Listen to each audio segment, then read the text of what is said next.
قید اور کشش کا پہلا لمس۔ میں محبت پر کبھی یقین نہیں رکھتا، یہ کمزور دلوں کی کمزوری تھی میرے لیے، لیکن جب وہ سامنے آئی، خاموش، نازک اور اپنی ہی دنیا میں قید، میرے وجود میں طوفان سا برپا ہو گیا۔ میں جانتا ہوں وہ روشنی ہے اور میں اندھیرا، وہ دعا ہے اور میں گناہ، لیکن میں وہ عفریت ہوں جو اپنے اصولوں پر سب کچھ توڑ کر اسے حاصل کرنا ہے۔ اس کی آنکھوں کی لرزش، اس کے لبوں کی خاموشی میرے اندر کی وحشت کو اور بھڑکا گئی۔ میں چاہوں تو خود کو روک لوں، پر یہ دل، یہ بدن اب اس کی قید سے نکل نہیں سکتا۔ یہ پہلا لمس میری سرکشی کا اعلان بھی ہے اور اس کی تقدیر کی مہر بھی۔ وہ چاہے انکار کرے، چاہے نفرت کرے، لیکن اب وہ میرے حصے کی کشش ہے اور میں وہ قید جس سے رہائی ممکن نہیں۔ دبئی۔ ڈاکٹر کیا ہوا اسے؟ کب تک یہ ہوش میں آئے گی؟ اس کی آواز میں بے چینی واضح ہو رہی تھی۔ شیخ طلال، بہتر ہوگا کہ آپ انہیں ہسپتال لے جائیں۔ ڈاکٹر اپنے اسٹیتھوسکوپ کو کانوں سے ہٹانے لگا۔ اس کی ہارٹ بیٹ بالکل سلو ہو چکی ہے۔ صفا بیڈ پر بے جان پڑی تھی، ہونٹ آپس میں پیوست، چہرے پر ابھی بھی وہی رونے والے آنسوؤں کے مٹے مٹے نشانات، اور سیاہ لمبے بال کسی آبشار کی طرح سرہانے کے ایک سائڈ پر بکھرے دکھائی دے رہے تھے۔ ڈاکٹر کی بات پر طلال کی نظریں اس کے چہرے پر مقید ہو گئیں۔ میرے دل میں اسمال ہول ہے، اس کا وہی جملہ اس کے دماغ میں گونجنے لگا۔ ہاں، اس نے کہا تھا کہ اس کو بائی برتھ کچھ ہارٹ پرابلم ہے۔ وہ اپنی داڑھی پر ہاتھ پھیرتے ہوئے بظاہر سنجیدہ مگر اندر سے اس کے چہرے کو دیکھنا دشوار ہو رہا تھا۔ پھر تو آپ کو اسے لے کر جانا چاہیے ہاسپٹل، یہ بہت ضروری ہے، آپ ٹائم ضائع نہ کریں، اس کے لیے بھی خطرہ بھی ہو سکتا ہے۔ ٹھیک ہے ڈاکٹر، ہم بس ابھی آ رہے ہیں۔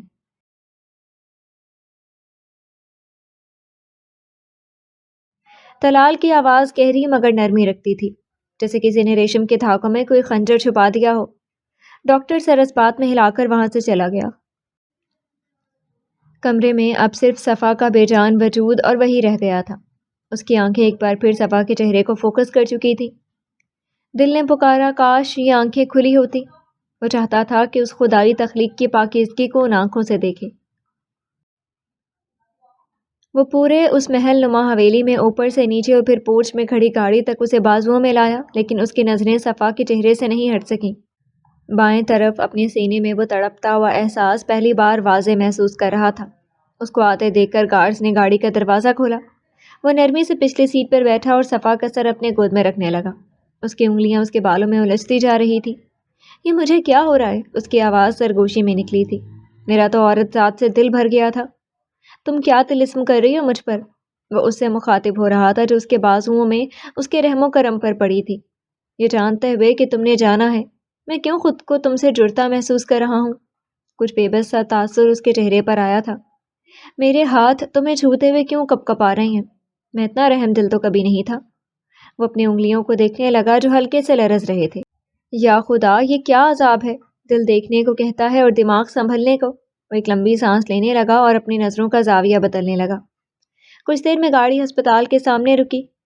اسی طرح اس کو بازوؤں میں اٹھائے وہ سیدھا ایمرجنسی روم میں لے گیا۔ ڈاکٹرز اور نرسز جو پہلے سے تیار کھڑی تھیں، انہوں نے فوراً اسٹریچر پر اس کو منتقل کر دیا۔ دروازہ بند ہو گیا اور وہ باہر رہ گیا۔ اس کی باہیں ایسے ہی خالی رہ گئی تھیں۔ وہ اپنے سر کو ادھر ادھر ہلانے لگا جیسے اپنے اعصاب پر قابو پانے کی کوشش کر رہا ہو۔ آنکھیں بار بار جھپکنے لگا جیسے ان قید شدہ نقوش کو مٹانا چاہتا ہو۔ اس نے فون پر لیمو پانی منگوایا کہ شاید یہ نشہ، یہ جو نرمی میں لپٹا ہوا زہر اس پر طاری ہو چکا تھا، اتر جائے۔ تقریباً 3 گھنٹے بعد ڈاکٹر نے بتایا کہ صفا کو ہوش آ گیا ہے۔ وہ اس کمرے میں داخل ہوا۔ صفا بیڈ پر پڑی تھی، آنکھیں بند، بالوں کے ہیئر پنس ڈھیلے ہو چکے تھے۔ دروازہ بند ہونے کی ہلکی آواز پر اس کی پلکوں میں لرزش آئی اور وہ آہستہ آہستہ آنکھیں کھولنے لگی۔ وہ سمجھ رہی تھی کہ شاید اس کا بھائی آیا ہوگا۔ سامنے کھڑا شخص اس کا بھائی نہیں تھا۔ اس کے دماغ نے حقیقت پروسیس کرنا شروع کیا۔ وہ بیڈ کے سہارے اٹھ بیٹھی، اس کو اپنا بھائی نہیں دکھا تھا۔ میرے بھیا کہاں ہیں؟ اور تبھی وہ پوچھنے لگی وہ ابھی تک مجھ سے ملنے کیوں نہیں آئے؟ اس کی نکاہت بھری آواز میں تڑپ جھلک رہی تھی۔ طلال آہستہ سے بیڈ کے قریب ہوا۔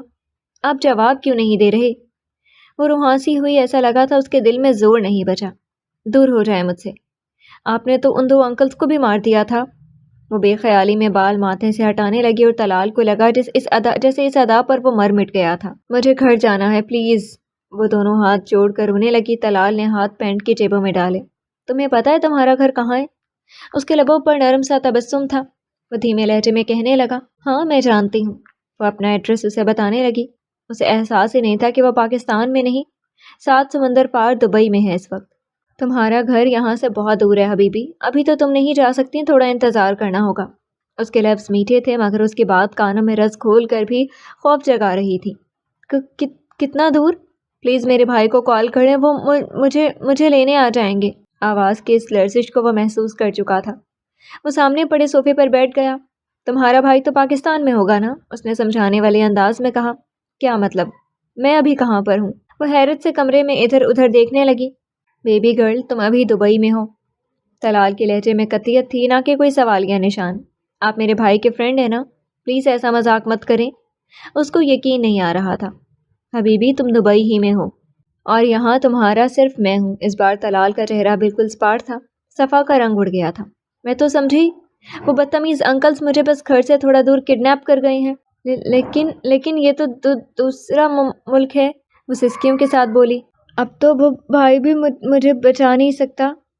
طلال کو اس کی معصومیت چبھنے لگی تھی۔ ان دونوں میں زمین آسمان کا فرق تھا، ایک آگ تھا تو دوسرا پانی۔ وہ اس کے قریب آیا۔ رونا بند کرو صفا، تمہاری طبیعت ویسے ہی نازک ہے، یہ بھی آپ کی وجہ سے خراب ہوئی ہے۔ آپ نے کیوں مارا ان دونوں آدمیوں کو؟ آپ ایک کلر ہیں، میرے سامنے مت آیا کریں۔ وہ رو رہی تھی، ہچکیوں کے بیچ وہ اپنے ناک کو آستین سے رگڑنے لگی۔ طلال نے گہرا سانس لیا۔ تم ڈرا رہی ہو مجھے، یہ دلچسپ ہے۔ لوگ تو میرا نام سنتے ہی کانپ جاتے ہیں اور تم مجھے کلر کہہ کر بھی زندہ ہو۔ اس کی آنکھوں میں ایسا ٹھہراؤ تھا جو کسی بھی دل کو کانپنے پر مجبور کر دیتا۔ میں نہیں ڈرتی آپ سے، دفع کریں اپنی یہ نویان والی شکل۔ وہ غصے سے چیخی۔ طلال کے ہونٹوں پر ایک مسکراہٹ آ گئی۔ اس کی مسکراہٹ دلکش تھی، یہ تو ماننا پڑے گا۔ میں خود جا رہی ہوں یہاں سے۔ وہ بیڈ سے نیچے اترنے لگی۔ صفا واپس لیٹ جاؤ۔ طلال کی آواز میں پہلی بار ہلکا سا حکم جھلکا تھا مگر وہ پھر بھی نرمی دکھا رہا تھا۔ میں نہیں مانوں گی آپ کی بات۔ وہ کھڑی ہو گئی۔ ضد مت کرو حبیبی ورنہ تمہیں خود پر مجبور کر دوں گا۔ وہ اس کے سامنے کھڑا ہو گیا، اتنا قریب کہ وہ واقعی ایک نازک گڑیا لگ رہی تھی۔ آپ ہوتے کون ہیں مجھ پر غصہ کرنے والے؟ وہ بھی تو نازوں میں پلی تھی، کہاں یہ رویے برداشت کر سکتی تھی؟ میرا بچہ، اور مجبور مت کرو ورنہ میں بہت کچھ بنا دوں گا تمہیں۔ وہ جھک کر آہستہ سے بولنے لگا۔ اس نے اسے ویسٹ سے پکڑ کر نرمی سے واپس بیڈ پر بٹھا دیا۔ ویسے ایک ارادہ تو میں نے کر لیا ہے۔ وہ قریب ہو کر اس کی آنکھوں میں دیکھتے ہوئے دھیرے سے بولنے لگا۔ آپ نے مجھے کیوں ٹچ کیا؟ شرم نہیں آتی آپ کو؟ خود تو بغیر شرٹ کے گھوم رہے ہیں اور بڑے آئے مجھ پر غصہ کرنے والے۔ وہ کانپتے لہجے میں بول رہی تھی اور آخر میں پھر سے رونے لگی۔ اس نے خود کو ایک نظر دیکھا جس نے سلیو لیس نیٹ جیکٹ پہنی ہوئی تھی جو سامنے سے مکمل کھلی تھی، اور تب اس کی بات پر ایک زوردار قہقہا اس کے لبوں سے نکلا تھا۔ اس کی آواز میں شوخی تھی مگر وہ ہنسی سامنے بیٹھی لڑکی کو اس کی طرف دیکھنے پر بے بس کر گئی تھی۔ وہ ٹکٹکی باندھ کر اسے دیکھ رہا تھا کہ بس دونوں کی آنکھیں ملی۔ نظروں کا بوجھ ایسا تھا جیسے دیواروں تک کو بھی اپنی قید میں لے۔ اس کی آنکھوں میں نرم سی چمک تھی جیسے کسی بچے کو دیکھ رہا ہو، لیکن اس کے پیچھے چھپی شدت صاف کہہ رہی تھی، تم جہاں سے بھی ہو، جیسے بھی ہو، اب تم میری ہو۔ یہ سمیرا کہاں پر ہے؟ ابرار نے جوس بناتے ہوئے کچن سے باہر حماد کو آواز دی جو اپنے سنائپر میں لگا ہوا تھا۔ وہ یہاں نہیں ہے۔ حماد نے ارد گرد دیکھتے ہوئے جواب دیا۔ اس سے کیا پوچھ رہے ہو؟ جواد نے حماد کو اشارہ کرتے ہوئے تنزیہ کہا۔ وہ تو اپنی پہلی بیوی کے ساتھ لگا ہوا ہے۔ کچن سے نکلتے ہوئے ابرار نے اس کو دیکھ کر کہا لگایا۔ ہاں وہ تو واقعی میں اپنی پہلی بیوی کے ساتھ لگ گیا ہے۔ وہ جا کر حماد کے سامنے والے صوفے پر بیٹھ گیا۔ ویسے وہ باندری سچ میں کہیں اپنے کورین ڈرامے دیکھتے دیکھتے ہارٹ اٹیک تو نہیں ہو گئی؟ ایسے مت بولو حماد بیٹا، اگر وہ مر گئی تم تو پاگل ہو جاؤ گے، پھر اس کی آتما کو اپنی بیوی بناتے پھرو۔ ہم سب جانتے ہیں تمہارا اس کے بغیر گزارا نہیں ہے۔ کس کے بغیر؟ اس سانڈ جیسے منہ والے کا گزارا نہیں ہے؟ اوپر سے اترتے ہوئے سمیرا نے آتے اس کو خود کو گھوڑنے پر مجبور کر لیا۔ تم کہاں تھی؟ ہم تمہاری بات کر رہے تھے، جواد نے یوں ہی کہا۔ کیا مطلب؟ میرے بغیر اس کا گزارا نہیں ہو رہا؟ وہ سوالیہ نظروں سے دیکھنے لگی۔ نہیں یار، میں کہہ رہا تھا کہ تم کہاں تھی، پتہ نہیں تم بھی بس پیچھے پڑ جاتی ہو۔ وہ جلدی سے بات کو سنبھالنے لگا۔ اس کی دوسری فیوچر بیوی جو سامنے آ چکی تھی۔ لگتا ہے تم نے کل رات برا خواب دیکھا تھا، اسی لیے آج دماغ پہ کھسکا ہوا ہے۔ اس نے نیم لیٹنے کے انداز میں صوفے پر خود کو کمفرٹیبل کرتے ہوئے کہا۔ سن کر اچھا لگا کہ تمہیں خود پر یقین ہے کہ تم اتنے چڑیل ہو کہ کوئی تمہیں پسند نہیں کر سکتا۔ کوئی مرنے کے لیے تمہارے لیے آگ میں نہیں کود سکتا۔ ویسے یہ بات سچ بھی ہے، وہ اپنی ہی بات کی تصدیق کرنے لگا۔ باری یہ بندہ میرے ہاتھوں سے ضائع ہو جائے گا۔ وہ حماد کی طرف اشارہ کر کے چیخنے لگی۔ تم کیوں میرا دماغ خراب کرتے رہتے ہو؟ دیکھ لو میرے بھائی، میں تو سچ کہہ رہا ہوں اور سچ ہمیشہ کڑوا لگتا ہے۔ وہ ابرار کو آنکھ مارنے لگا۔ میں تمہارے اس سنائپر سے تمہارا بھیجا اڑا لوں گی۔ یہ سانڈ جتنا منہ لیے پھرتے ہو، کبھی کوئی اچھی بات بھی اس سے نکالو۔ وہ بولے جا رہی تھی صوفے پر سیدھا بیٹھ کر، جیسے وہ اس کی بوٹیاں کرنے کے لیے آستینیں چڑھا رہی تھی۔ دیکھ لو تمہاری یہ زہریلی زبان، میں زہر کھانا پسند کروں گا مگر تم پر مروں؟ وہ نام سر ہلانے لگا۔ میری بلا سے تم ابھی مرو۔ ویسے تم میں ایسا ہے کیا، ذرا بتانا پسند کرو گے؟ کیا ٹام کروز یا مائیکل جیکسن کے شجرے میں آتے ہو؟ وہ کھلکھلا کر ہنسنے لگا۔ ان میں کیا رکھا ہے، ہماری تو اتنی پسندیدگی ہے کہ لڑکیاں خود ہی ہم پر مرتی ہیں۔ وہ فخر سے اپنے کالر کو جھاڑنے لگا۔ ہی کریکشن کر لو، وہ تم پر نہیں مرتی، تمہیں دیکھ کر مرتی ہیں۔ اور اس بار جواد اور ابرار کی بھی ہنسی چھوٹ گئی۔ نہیں باری، آپ بتائیں، ابھی کوئی بندہ میری کورین ہیرو جیسا اچھا ہو؟ وہ ہاتھ سے اشارے کرنے لگی۔ یا پھر کوئی رومن رینز جیسے ایٹیٹیوڈ اور والا ہینڈسم ہو، یا پھر کوئی اسپیکٹرا سر جیسا ہو۔ اوف اللہ، لڑکیاں مر مر کے فدا ہو جائیں تو مزہ ہی آ جائے۔ اس نے آخر میں حماد کو دیکھا جو اپنے بالوں میں ہاتھ پھیر رہا تھا، اس کو مٹھی میں بھرنے لگا۔ حماد کے چہرے پر سرخی پھیل گئی، وہ غصے سے لال بھبوکا ہو گیا۔ اور کھینچو زور سے یہ بال۔ اس کی نظر اس کے ہاتھ پر گئی۔ رکو میں ٹریمر لے کر آتی ہوں۔ وہ واقعی اٹھ کھڑی ہوئی۔ تم تو اب بچو گی نہیں۔ وہ صوفے سے کشن اٹھانے لگا۔ سمیرا نے دوڑ لگائی تھی۔ چڑیل تم رکو، میں یہاں کے سارے وائی فائی وائرز کو آگ لگاتا ہوں، کم از کم تمہارے سر سے یہ کمینے تو نکل جائیں گے۔ ہی اس نے اس کی نقل اتاری۔ ایڈیٹ، میں نے اسپیکٹرا سر کا بھی کہا تھا، ان کا کیا کرو گے؟ وہ صوفے کے ایک کونے سے دوسرے کونے کی طرف بھاگتی رہی۔ Just go to hell. Hammad نے سرخ چہرے کے ساتھ وہی کشن سامنے مار دیا۔ کیا ہو رہا ہے یہاں پر؟ آتے اسپیکٹرا کے قدموں میں وہی کشن گر گیا تھا۔ حماد، تمہاری نشانے بازی یہاں پر بھی شروع ہو گئی ہے۔ اور سمیرا، تم کیوں نان سینس بچوں کی طرح یہ حرکتیں کر رہی ہو؟ اس کی آواز گہری اور خوفناک حد تک پرسکون تھی۔ سر، اس کا دماغ خراب ہو گیا، یہ بھی آپ کو اپنے کرش کی لسٹ میں ڈال چکی تھی، میں بس سمجھا رہا تھا۔ نہیں، ایسا کچھ بھی نہیں ہے، میں اپنے ڈرامے کی بات کر رہی تھی۔ سمیرا کی زبان لڑکھڑا گئی۔ اسپیکٹرا کی نظریں اس پر جمی تھی۔ وہ جانتی تھی کہ اس کے سامنے جھوٹ بولنے کی ہمت نہیں کی جا سکتی۔ مجھے 2 منٹ میں سب لوگ میٹنگ روم میں چاہیے، اس نے ایک ایک لفظ چبا کر کہا۔ یس سر، حماد نے بلند آواز میں کہا۔ سمیرا سائڈ پر ہٹ گئی۔ اسے کراس کرتے ہوئے اسپیکٹرا گزر گیا۔ اس کے جانے کے بعد حماد نے ایک زہریلا مسکراہٹ اس کو پاس کر دیا۔ بس کرو تم دونوں، آ جاؤ، ابرار نے رک کر کہا۔ اس سے پہلے کہ پھر سے شروع ہو جائے وہ ان سے آگے آگے چلنے لگا۔ یعنی میرے پیچھے آپ لوگوں کا آنا لازمی ہے؟ کچھ دیر میں وہ دونوں شیطان بھی اس کے پیچھے تھے۔ اسپیکٹرا پہلے سے روم میں موجود تھا۔ جب سب آ گئے اس نے اوپر دیکھا اور ایک ڈیوائس کو لیپ ٹاپ کے ساتھ کنیکٹ کر لیا۔ ریموٹ کے بٹن سے لائٹس آف ہو گئیں، اب صرف پروجیکٹر کی روشنی ان پر پڑ رہی تھی۔ اندھیرے میں اسپیکٹرا کی ہنٹر آنکھیں چمک رہی تھیں، اندر مکمل خاموشی تھی۔ اسپیکٹرا نے ایک بٹن دبایا اور دیوار پر 10 آدمیوں کی تصویریں ابھر آئیں۔ وہ واپس رولنگ چیئر پر بیٹھ گیا تھا اور سامنے دیکھنے لگا۔ کمرے میں ایک عجیب دباؤ بھر گیا تھا۔ یہ سب جوان جو تصویروں میں نظر آ رہے ہیں، غور سے دیکھو۔ اس کی آواز گمبھیر اور ٹھوس تھی۔ یہ وہی ایجنٹس ہیں جو اس مشن کے پیچھے جاتے ہوئے اپنی جانیں قربان کر چکے ہیں۔ ان کا کوئی ڈیٹا آسانی سے نہیں ملے گا۔ اس نے رک کر سمیرا کو گھورا۔ تم نے ان کی ہر پاسبل انفارمیشن نکالی ہے، میڈیکل رپورٹس، وہ ڈاکٹرز جو ڈیوٹی پر تھے، ان کے سب کچھ۔ مجھے ان کے آخری لمحات کا ریکارڈ چاہیے۔ Don't worry sir, I will do my best, اس نے سنبھلتے ہوئے کہا۔ ویری گڈ، مگر یاد رکھو مجھے صرف حالیہ رپورٹس نہیں، 2 سال پرانی رپورٹس بھی چاہیے۔ جی سر، میں سمجھ گئی۔ اسپیکٹرا کی آنکھوں میں خونخوار روشنی جھلک رہی تھی جو ہر مشن کے وقت در آتی تھی۔ ہمیں جاننا ہوگا کہ یہ لوگ واقعی وہی کر رہے تھے جو دکھاتے تھے، یا پھر دودھ کے نام پر چونے کا کاروبار چل رہا تھا۔ ملک کے نوعمر بچے غیر قانونی طریقوں سے بیچے جا رہے ہیں۔ یہ سب پاکستان کے لیے خطرناک بنیاد بن رہا ہے۔ لیکن سر، یہ مسئلہ تو ہمارے مشن سے مختلف ہے، ہم کیوں یہ کر رہے ہیں؟ سمیرا نے ہمت کر کے پوچھ لیا۔ باقی سب کے ذہن میں بھی یہی سوال تھا۔ اس نے سر جھکایا، پھر اوپر دیکھا۔ ویل، دیکھتے ہیں کیا ہوتا ہے۔ سر، میں کیا کروں؟ حماد نے سوال کیا۔ اسپیکٹرا نے اس کی طرف دیکھا۔ تم تب تک اپنے سنائپر کو صاف کرو، بھیجا اڑانے میں کوئی اونچ نیچ نہیں ہونی چاہیے۔ آپ جانتے ہیں سر، وہ تو ویسے بھی نہیں ہوتی، میری گولیاں مجھ سے غداری نہیں کر سکتی۔ سر، یہ ٹھیک کہہ رہا ہے، سمیرا بھی بول پڑی۔ میں بھی کام کرتے وقت دماغی کیڑے برداشت نہیں کر سکتی۔ اس نے غلطی کر دی۔ اسپیکٹرا نے دونوں کو باری باری گھورا۔ تم دونوں کے درمیان جو چل رہا ہے اس کو بند کریں، اٹس یور لاسٹ وارننگ۔ سب خاموش تھے۔ حماد سمیت باقی سبھی اسے گھور رہے تھے، بالوں میں ہاتھ پھیرتے ہوئے وہ خود کو کمپوز کرنے لگی۔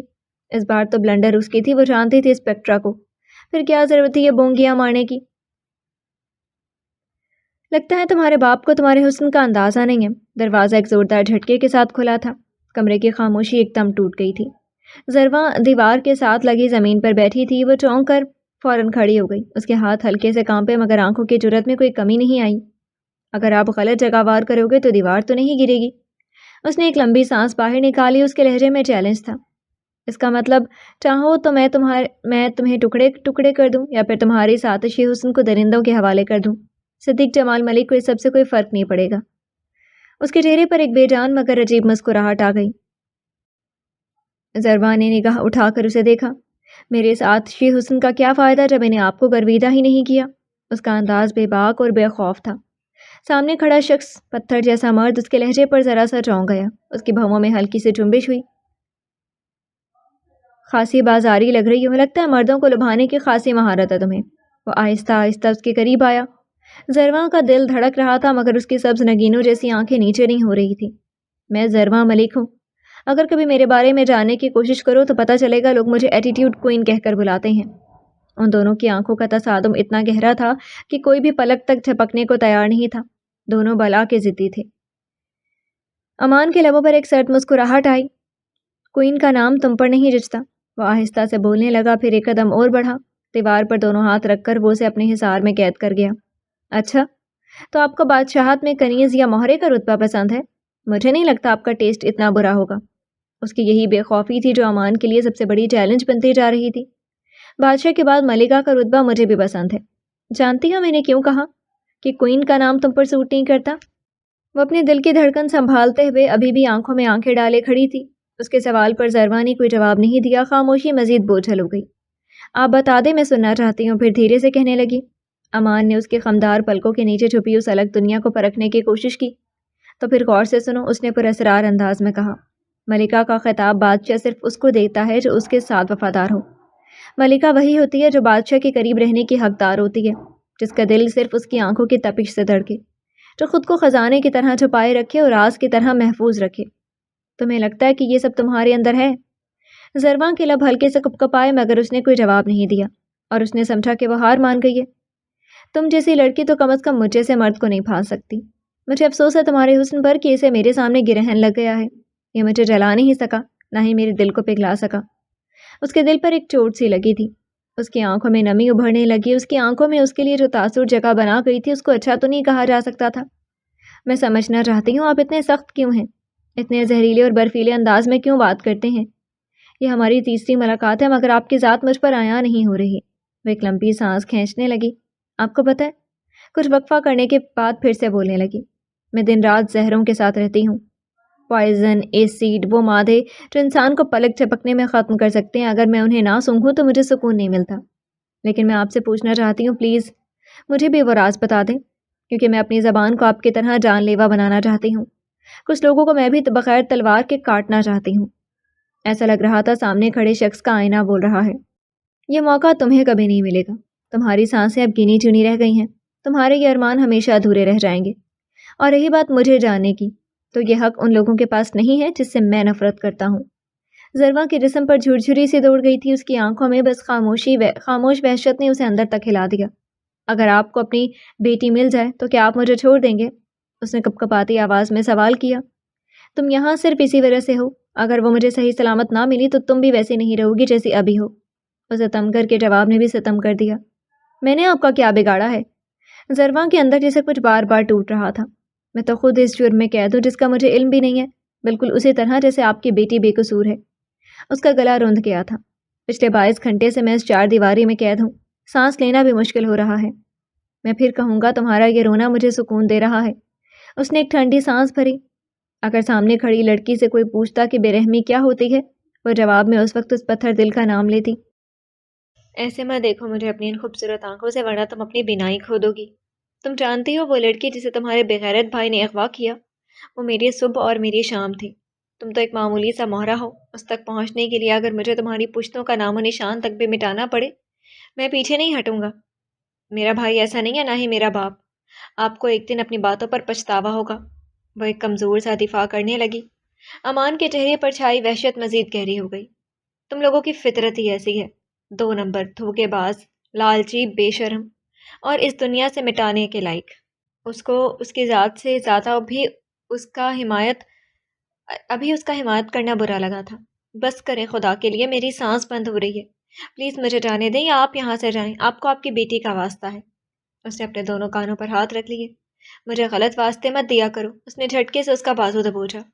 اس کی آنکھیں بہت سے سوال کر رہی تھی، مگر سامنے کھڑا مرد وہ ایک پتھر تھا، ایسا پتھر جس کے سینے میں دل نہیں تھا، صرف خون پمپ کرنے والی بے رحم مشین تھی۔ مجھے سمجھ نہیں آ رہا یہ طلال کیوں فون نہیں پک کر رہا۔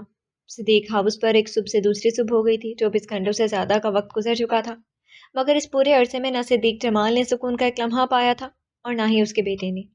گھر کی دیواریں جیسے سانس روک کر کھڑی تھی، ہر کلاک کی ٹک ٹک ان کے دلوں پر ہتھوڑے برسا رہی تھی۔ تم ذرا چیک کرو اس کال کی لوکیشن ٹریس ہو گئی یا نہیں۔ وقار کل والے کپڑوں میں تھا، آنکھوں کے نیچے سیاہ ہلکے اور چہرے پر تھکن کی لکیریں صاف چھلک رہی تھیں۔ اس کی آواز پر وسیدہ ہو کر بیٹھ گیا۔ اس نے کال ملایا تھا، دوسری طرف سے فوراً کال ریسیو ہو گئی تھی۔ سر لوکیشن ٹریس نہیں ہو رہی۔ اس کے پوچھنے سے پہلے دوسری طرف سے آواز ابھر گئی تھی، ان کے دل پر بجلی سے گری تھی۔ تم لوگ کر کیا رہے ہو؟ ایک فون کال تم لوگوں سے ٹریس نہیں ہو رہی؟ وقار کا صبر جواب دے گیا۔ لہجے میں نہ صرف غصہ تھا بلکہ مایوسی بھی تھی، جیسے وہ کئی بار کال کر چکا ہو اور ہر بار خالی ہاتھ لوٹا ہو۔ سر لوکیشن بار بار باؤنس ہو رہی ہے، ہم صحیح سے آپ کو کچھ نہیں بتا سکتے۔ ایک اور ناکام جواب۔ جسٹ فک یور سسٹم یو لوزرز۔ وہ غصے میں فون کاٹنے لگا۔ صدیق کے دل میں جیسے دھواں بھر گیا، وہ کرسی پر پیچھے ٹیک لگا کر بیٹھ گیا۔ وہ جان گیا تھا اس بار بھی انکار ملا ہے۔ یہ کون ہے؟ اس کی اتنی پہنچ کیسے ہے کہ ایک کال کا ٹریس تک نہیں ہو پا رہا؟ آخر وہ اپنی بیٹی کو خود کیوں نہیں لا سکتا؟ ایسی کون سی مجبوری ہے اس کی؟ وہ کچھ دیر کے لیے وقفہ کرنے لگا۔ ایک بات طے ہے، وہ آدمی کمزور ہرگز نہیں ہو جس لڑکی کا تم ذکر کر رہے ہو۔ مجھے نہیں لگتا وہ اس کی بیٹی ہوگی۔ کچھ لمحے کے توقف کے بعد اس کی آواز اور بھاری ہو گئی۔ ڈیڈ، پتہ نہیں زری کیسے ہوگی۔ وقار کا ضبط ٹوٹنے لگا تھا۔ یہ سب آپ سے پہلے میں سوچ چکا ہوں۔ وہ اپنے سر کو دونوں ہاتھوں میں گرائے بیٹھ گیا، آنکھوں میں سرخی اور چہرے پر بے بسی صاف جھلک رہی تھی۔ اس نے میری بیٹی کا کیا حال کیا ہوگا وقار، سوچ کر جھرجھری آ رہی تھی۔ صدیق کے ہونٹ کانپ گئے تھے۔ باپ اور بیٹے دونوں کے ہاتھ بندھے ہوئے تھے، کچھ بھی نہیں کر پا رہے تھے۔ وقار کے پاس اپنے باپ کو تسلی دینے کے لیے کوئی لفظ نہیں تھا۔ اچانک خاموشی کو توڑتی ہوئی فون کی گھنٹی بجی۔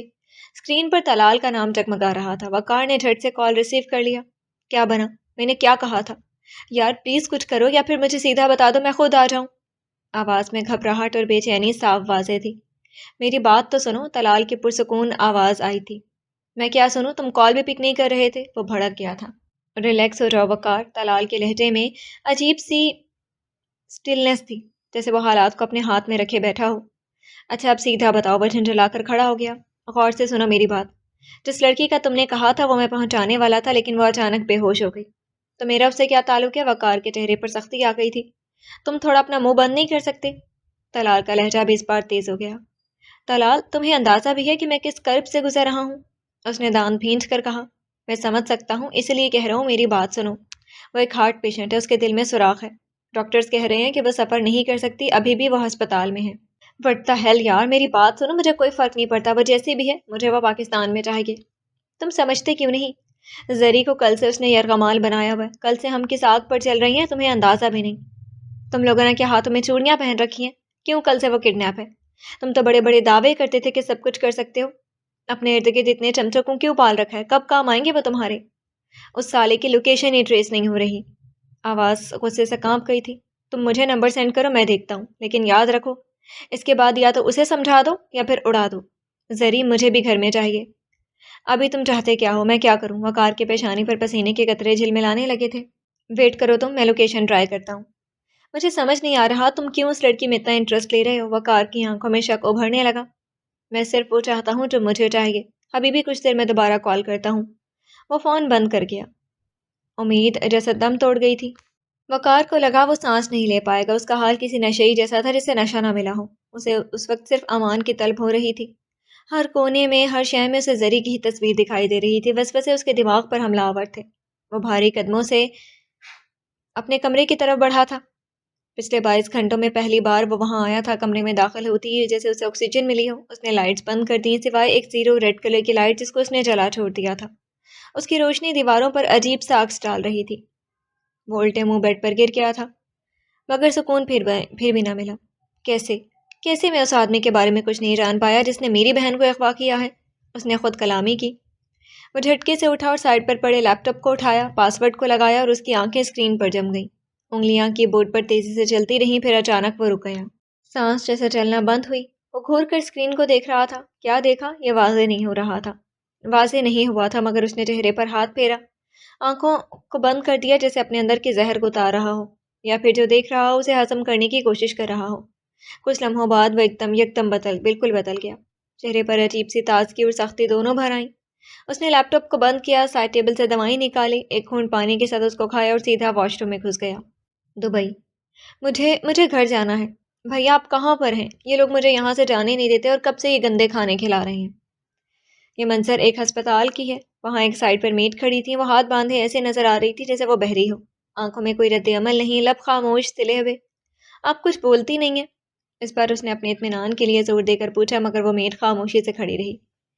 میں کب سے آپ کو کہہ رہی ہوں کہ مجھے یہ نہیں کھانا، اور آپ جواب بھی نہیں دے رہی۔ میڈ نے سر جھکا لیا، ایسے لگا جیسے اس نے اس کی بات سمجھ لی ہو، مگر کہیں کچھ آواز نہیں آئی تھی۔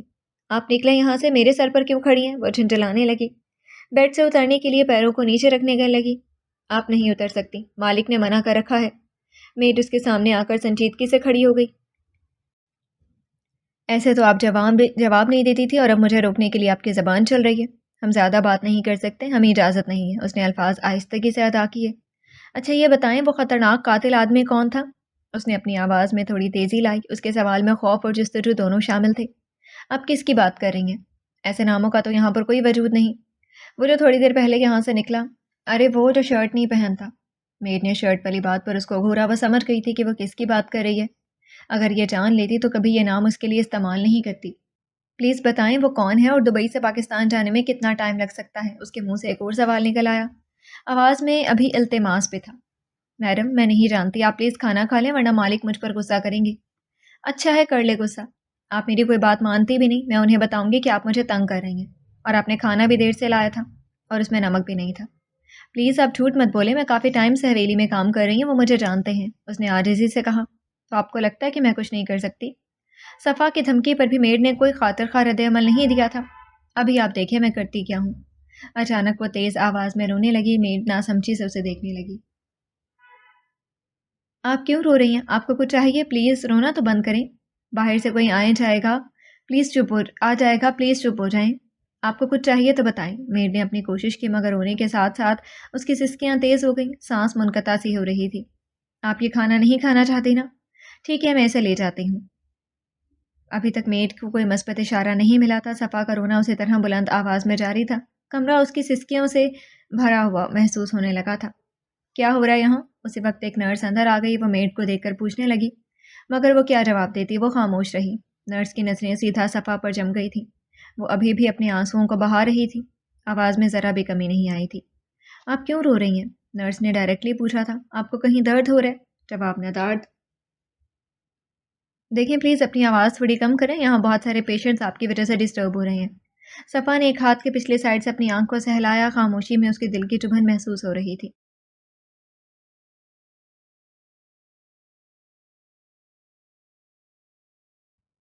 میں نے آپ میں سے کسی سے بات نہیں کرنی، وہ سوں کرتی کہنے لگی۔ اچھا بتائیں کس سے بات کرنی ہے، میں بلاتی ہوں، نرس نے گرم جوشی سے کہا تھا۔ مجھے میرے بھیا کے پاس جانا ہے، آپ اس قاتل کو بلائیں، مجھے یہاں سے جانے دیں، یہ مجھے اترنے بھی نہیں دے رہی۔ اس نے میڈ کی طرف تیز اشارہ کیا۔ نرس نے میڈ کو دیکھا۔ اچھا آپ رونا بند کریں، میں انہیں بلاتی ہوں۔ وہ پھر سے بولی، میں رہوں گی جب تک آپ نہیں بلاتے اور وہ نہیں آتے، صفا نے ضدی انداز میں کہا۔ نرس بغیر کچھ کہے وہاں سے وہ نکل گئی تھی۔ میڈ کا پچھتاوا چہرے پر جھلک رہا تھا، جیسے وہ جانتی ہو کہ اس نے کچھ کہہ دیا تھا جو کہنا نہیں چاہیے تھا۔ مجھے یہاں سے جانا ہے۔ صفا نے دوبارہ اترنے کی کوشش کی۔ اگر آپ نے مجھے روکا نا تو میں یہ گلاس زمین پر مار دوں گی۔ میڈ جو اس کو روکنے کے لیے بڑھ رہی تھی، اس کے قدم رک گئے تھے۔ پلیز میری بات مانیں، واپس لے جائیں، آپ کو ریسٹ کی ضرورت ہے، مالک بہت غصہ کریں گے اگر انہیں پتہ چلا کہ آپ نے ان کی بات نہیں مانی۔ اس کا سمجھانا اس کے کان پر بھی نہیں رینگا۔ صفا نے ہاتھ میں شیشے والا گلاس کسی ہتھیار کی طرح اٹھایا اور دروازے کی طرف بڑھ گئی۔ میں یہاں سے جا رہی ہوں، بتا دو انہیں۔ اس سے پہلے کہ وہ روم سے باہر جاتے، میڈ اس سے پہلے جا کر دروازہ باہر سے بند کرنے لگی اور خود بھی باہر نکل گئی۔ نہیں پلیز دروازہ کھولے، میری سانس بند ہو رہی ہے، اس نے اندر سے زور سے پکارا تھا۔ مگر کوئی جواب نہیں آیا تھا۔ وہ دروازے پر کچھ دیر زور سے کھٹکھٹاتی رہی، پھر تھکن نے اس کے ہاتھ روک دیے۔ وہ واپس اپنے بیڈ تک آ کر بیٹھ گئی تھی۔ بھیا آئی ہیٹ یو، مجھے ان لوگوں نے بند کر دیا اور آپ آئے نہیں۔ اس کے ہاتھ میں جو گلاس تھا وہ اسے زمین پر مارنے لگی۔ آئی ہیٹ یو آئرن مین، وہ چیخنے لگی۔ اس کو لگ رہا تھا کہ شاید اس کی آواز اس کو کہیں سے پہنچ جائے گی۔ بھیا پلیز آ جاؤ، منت کر کے بھی وہ نہیں آیا تھا۔ اس نے ہاتھ بیٹھ کے سائڈ ٹیبل پر رکھا جہاں ابھی بھی کھانے کا ٹرے پڑا تھا، ایک طرف سے پکڑ کر وہ اسے بھی زمین بوس کر گئی۔ یہ کھانا میں نے نہیں کھانا، وہ خود سے بولی۔ چینخ چینخ کر وہ اپنا وجود منتر کر رہی تھی۔ دیوار کے ساتھ لگ کر وہ بیٹھ گئی۔ تھکن، خوف اور اداسی کے درمیان وہ دبتی جا رہی تھی۔ باہر تھوڑی سی ہلچل ہو گئی تھی۔ نرس نے ڈاکٹرز کو کہہ کر طلال کو بلوایا تھا۔ ہاں وہ آیا تھا۔ تم باہر کیوں ہو؟ میں نے کہا تھا اس پر نظر رکھو، طلال نے میٹ کو سنجیدگی سے کہا۔ مالک وہ باہر آ رہی تھی، میں نے بہت سمجھایا پر وہ نہیں سن رہی تھی۔ ہٹو سامنے سے۔ اس نے دروازہ کھولا اور اندر داخل ہوا۔ اس کی نظر فوراً زمین پر پڑے کانچ کے ٹکڑوں اور بکھرے ہوئے سامان پر گئی۔ اس کا بیڈ خالی تھا۔ صفا، اس نے اس کا نام لیا۔ وہ ایک کونے میں سمٹی بیٹھی تھی جیسے خود کو چھپا رہی ہو۔ اٹھ جاؤ حبیبی، وہ اس کے قریب آیا۔ لہجے میں نرمی اور سختی ایک ساتھ تھی۔ میں نے آپ کی بات نہیں مانی، صفا نے اوپر دیکھ کر اس کو کہا۔ پھر مجھے غصہ آ جائے گا، اس نے دھیمے سے کہا اور گھٹنوں کے بل اس کے سامنے بیٹھ گیا۔ وہ گیلی آنکھوں سے اسے دیکھ رہی تھی۔ اس کا دل کانپ رہا تھا۔ نرس سے کیا کہا تھا؟ میں قاتل ہوں اور شرٹ نہیں پہنتا؟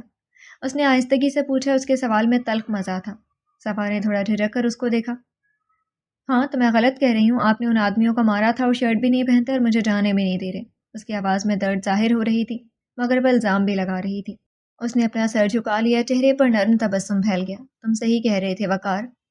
وہ اس کے چہرے کو دیکھنے لگا۔ اس طرح کے چہروں سے دل کہاں بھرتا ہے؟ اس کے انداز میں اقرار، حیرت اور نرم کشمکش کی گہری رمق تھی۔ چلو ابھی بیڈ پر بیٹھو، طلال نے خود اٹھ کر اس کے سامنے ہاتھ آگے کر کے حکم دینے کی کوشش کی۔ میں نے کہا نا کہ آپ مجھے فورس نہیں کر سکتے۔ صفا نے ضد میں پھر سے انکار کر دیا۔ اس نے اپنے چہرے پر بہے آنسوؤں کو آستین سے صاف کر دیا۔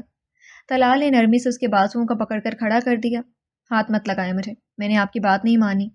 اس کے سامنے کھڑی زبان لڑا رہی تھی جس کے سامنے اس کا وجود چھپ جاتا تھا۔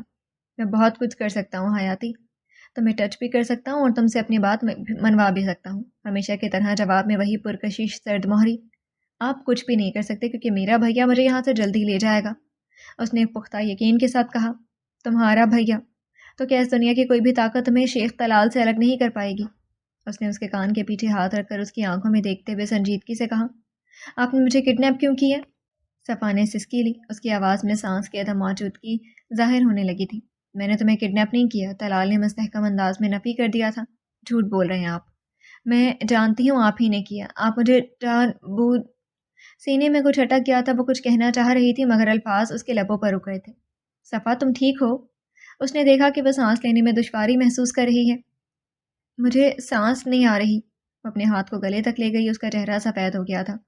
ریلیکس ہو جاؤ، لمبی سانس لو۔ وہ اسی طرح کرنے لگی جیسا اس نے کہا تھا۔ طلال اس کی کمر کو سہلا رہا تھا۔ ایک اور شاباش، اسی طرح سانس لیتی رہو، رکنا نہیں ہے۔ کچھ دیر میں وہ سنبھل گئی تھی۔ سائڈ ٹیبل پر پڑے جگ میں اس نے دوسرے گلاس میں پانی ڈال لیا تھا۔ وہ گلاس کو اس کے لبوں سے لگا گیا۔ بغیر کسی چون چرا کے وہ پانی گھونٹ گھونٹ کر کے پینے لگی تھی۔ وہ نڈھال سی ہو گئی تھی، اتنی طاقت باقی نہیں رہی تھی کہ اپنی گردن کو سیدھا رکھ سکے۔ طلال اس کے قریب کھڑا تھا، ابھی تک اس کے کمر کو نرمی سے سہلا رہا تھا۔ وہ اس کے سینے سے لگ کر اپنے گردن کو سپورٹ کرنے لگی۔ جو کچھ دیر پہلے اسے قاتل کہہ رہی تھی ابھی اس کے دل کے قریب لگی ہوئی تھی۔ میرا دل اتنی زور سے دھڑک رہا ہے، اچانک اس نے محسوس کیا۔ ایک اجنبی سے دھڑکن اس کے بائیں حصے میں محسوس ہوئی۔ اسے سینے کے شور پر دماغ نے خطرے کی گھنٹیاں بجائیں مگر دل نے خاموشی سے تسلیم کر لیا تھا کہ کچھ بدل رہا ہے۔ اس کی انگلیاں اس کے بالوں میں نرمی سے چلنے لگیں۔ خود کو دیکھو، تمہاری فطرت ایسی ہے جو وہ جھیل سکے۔ وہ پھولوں جیسی نازک اور پانی جیسی شفاف ہے اور تمہارے گرد ہمیشہ آگ رہتی ہے۔ اس کا دماغ اسے خبرداریاں دے رہا تھا مگر دل کہہ رہا تھا تم نے اس کی وجہ سے مجھے محسوس کر لیا ہے، اور یہیں پر دل بازی لے گیا تھا لیکن دماغ کی صدا خاموش نہیں رہی۔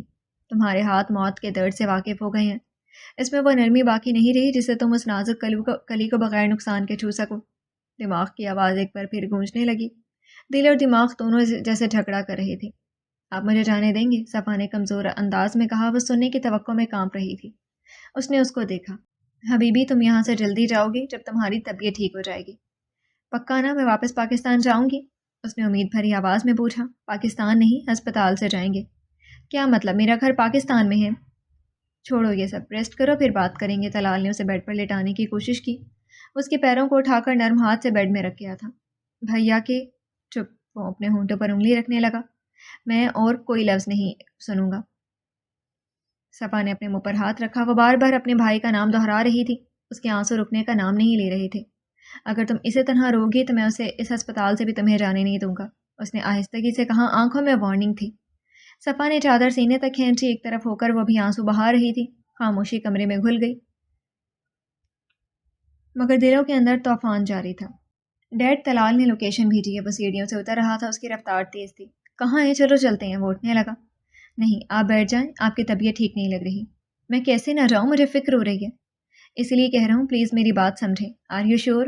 یس ڈیڈ آئی ول ہینڈل. اس کے کندھے پر ہاتھ رکھنے لگا. احتیاط سے ڈیل کرو. جاتے ہوئے اس نے سر ہلایا تھا. میں آپ کو اپڈیٹ کرتا رہوں گا. وقار نے باہر کی طرف قدم بڑھائے تھے. اس کے جانے کے بعد صدیق کسی کا نمبر ڈائل کرنے لگا اور وقار اپنے ساتھ بہت سے گارڈز لے کر وہاں سے نکل گیا تھا. وہاں نکل جو لوکیشن طلال نے بھیجی تھی وہ شہر کا ایک سنسان علاقہ تھا. وہاں سے تقریباً 3 یا 4 گھنٹے کے فاصلے پر تھا. اس کے اندر اتنی آگ چھپی ہوئی تھی کہ وہ سوچ رہا تھا کہ اگر وہ آدمی اس کے سامنے آیا تو آنکھوں کے سامنے ہی اس کو خاک کر دے گا. تقریباً وہ اس علاقے میں پہنچ گیا. موبائل پر لوکیشن قریب ترین ظاہر ہو گئی تھی. اس نے گاڑی روکی. پیچھے آنے والی 2 گاڑیاں بھی بے حرکت ہو گئی تھیں. وہ اتر کر پیدل آگے بڑھنے لگا. تبھی اس کو طلال کی کال آئی. وہ کال ریسیو کرنے لگا. کہاں ہو تم؟ پہنچ گئے. اس کی آنکھیں ارد گرد کو کھنگال رہی تھی. ہاں تقریباً جگہ ظاہر ہو رہی ہے مگر ابھی تک کچھ صاف دکھائی نہیں دے رہا.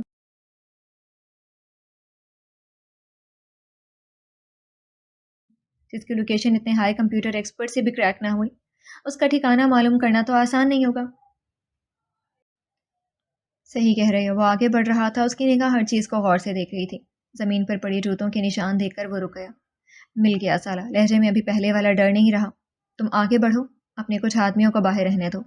وقار نے کچھ کارڈز کو خفیہ انداز میں روکا اور ان کو اشارے سے 2 حصوں میں تقسیم کر لیا. میں ابھی جا رہا ہوں. احتیاط سے. یاد رکھو اس کے پاس زری ہے. تم کال ڈسکنیکٹ مت کرو. اس نے ایئر پیس کو کانوں میں لگا لیا. وقار انہی قدموں کے پیچھے جا رہا تھا. پاؤں کے نشان مزید آگے دکھائی نہیں دے رہے تھے. اگر تھے بھی تو جھاڑیوں اور بوٹیوں کی وجہ سے چھپ گئے تھے. وہ پاؤں کے ٹھوکروں سے گھاس کو ادھر ادھر کر رہا تھا. اس کی بوٹ کی نوک ایک درخت کے تنے سے جا لگی. وہ جھک کر اپنے ہاتھوں سے اسے ہٹانے لگا اور تبھی اصل ٹھکانے کا دروازہ ظاہر ہوا تھا. زمین پر ایک بڑا تختہ پڑا تھا. وہ اسے اپنی طرف کھینچنے لگا. نیچے سیڑھیاں جا رہی تھیں. وہ اس سے اترنے لگا. ہر قدم کے ساتھ وہ زمین کی تہ میں گہرا اترا جا رہا تھا. اس کے صرف 2 گارڈز اس کے پیچھے آ رہے تھے اور کچھ ہی دیر میں ہموار زمین شروع ہو گئی. یہ غار جیسی جگہ جہاں اندھیرے کو ختم کرنے کے لیے چھوٹے زیرو لائٹس کے بلب لگے ہوئے تھے. سامنے ایک بہت بڑی ہال نما جگہ نظر آنے لگی تھی. وہاں پر درمیان میں ڈائننگ ٹیبل جتنا بڑا ایک میز تھا اور اس کے ارد گرد تقریباً درجنوں کرسیاں پھیلی ہوئی تھیں. ایسا لگا تھا جیسے وہ کسی پرانے سلطنت کے مشاورت خانے میں آ گیا تھا. دیواروں پر جنگلی جانوروں کی پینٹنگز لگی ہوئی تھیں اور صرف ایک ٹائم پیس لٹکا ہوا تھا جو ٹک ٹک کر کے لمحوں کا حساب رکھ رہا تھا. ایک بات تھی وہاں جو بھی فرنیچر رکھا گیا تھا وہ خالص لکڑی سے بنا تھا. ٹھا گولیاں چلیں. کون سی سمت سے آئیں یہ معلوم نہ ہو سکا. وقار نے پیچھے دیکھا اور دنگ رہ گیا. اس کے پیچھے اترنے والے گارڈز اوندھے منہ زمین پر پڑے تھے. ارد گرد سرخمایہ بہہ رہا تھا. یہ سب چند سیکنڈز میں ہو گیا تھا. مجھ تک پہنچنے میں تم نے اتنی دیر لگا دی. اس سے پہلے کہ وہ سنبھلتا ایک مردانہ آواز ابھری تھی. بکھرے بال ماتھے پر پڑے وہ نیچے دیکھتے ہوئے اس اندھیرے سے نکل آیا تھا. اس کی موجودگی نے جیسے ہوا کو منجمد کر دیا. وقار 2 قدم آگے بڑھا. لگتا ہے کافی ایکسپرٹ ہو گولیاں برسانے میں. ماننا پڑے گا اچھی خاصی قبر بنا رکھی ہے تم نے. وہ اس تہخانے کی طرف اشارہ کرنے لگا. اگر تم نہیں آتے تو تمہاری بہن کی قبر بھی میں یہاں بنا دیتا. وہ سامنے ایک کرسی میں بیٹھ گیا. تم جانتے ہو ہمارا ایسا کوئی ارادہ نہیں تھا. ہم تمہاری بہن کے اغوا کار نہیں ہیں. غلطی سے وہ لوگ میرے بندوں کو وہ لڑکی دے گئے ہیں. یہاں کس لیے آئے ہو؟ میری بیٹی مجھے نہیں دکھائی دے رہی. تم جانتے ہو اس کی ہارٹ پرابلم ہے. ڈاکٹر نے اسے ٹریول سے منع کیا. میں اسے کیسے لا سکتا تھا؟ یہی بتانے آیا ہوں کہ وہ سیف ہے. اس کی ذمہ داری میری ہے. میرے سامنے یہ لفظوں کے کھیل مت کھیلو. تم جانتے ہو میں اس بات پر یقین کرنے والا نہیں ہوں. مجھے تو اپنی ذات پر بھی یقین نہیں ہے. تم پر کروں گا. بھول ہے تمہاری. میری بہن اگر تمہارے پاس نہیں ہوتی تو میں تمہیں بتاتا امان کیسر اصل کھلاڑی کون ہے. That's like a good boy. میں تمہیں اپنے اس اصل روپ میں دیکھنا چاہتا ہوں. اب اپنے کان سے یہ ایئر پیس نکالو جو تمہیں گائیڈ کر رہا ہے. میں اس سے بات کرنا چاہتا ہوں. وقار نے کہا تھا آرام سے ہوش سے کام لو. وقار میں نے کہا تھا آرام سے ہوش سے کام لو. تم تھوڑی دیر کے لیے کنٹرول نہیں کر سکتے تھے؟ طلال کی آواز غصے سے ابھری. میں کنٹرول کر لوں؟ میرا دل کر رہا ہے میں اس کا خون پی جاؤں. وہ چیختے ہوئے بولا بغیر پرواہ کیے کہ سامنے کون بیٹھا ہے. اس کے منہ سے نکلا ہوا ہر لفظ امان غور سے سن رہا تھا. اس کی ہنٹر آنکھیں جسے سامنے بیٹھے انسان کا سکین کر رہی تھی. تم کنیکٹ کرو میں ہینڈل کر لوں گا. وقار نے چنچلاہٹ میں اپنے کان سے ایئر پیس نوچا اور زور سے اس کو ٹیبل پر پٹخ دیا. اپنے موبائل کو میز کی سطح پر امان کی طرف دھکیل دیا. امان نے پھرتی سے ہاتھ بڑھا کر فون کو نیچے گرنے سے بچا لیا. اس کی نظریں اسکرین پر جمی رہیں جہاں ویڈیو کال کی ریکویسٹ مسلسل بلنک کر رہی تھی. وہ کرسی سے اٹھا اور قریب رکھی باسکٹ نما اسٹینڈ میں فون رکھنے لگا. اگلے لمحے دیوار پر پروجیکٹر جیسی بڑی اور صاف تصویر ابھرنے لگی. امان نے سائڈ پر پڑے ایک ریموٹ کو اٹھایا اور لگے لائٹس کو آف کر دیا. کمرہ اندھیرے میں ڈوب گیا تھا، صرف اسکرین کی روشنی رہ گئی تھی. اس نے گہری سانس لیتے ہوئے ایکسیپٹ کا بٹن دبایا. لمحے بھر بعد اسکرین پر تصویر صاف ہونے لگی اور دوسری طرف سے طلال کا چہرہ ابھرا. طلال کی چارمنگ پرسنالٹی ہر زاویے سے نمایاں ہو رہی تھی. ہائے، آئی ایم شیخ طلال، زری کا ماموں.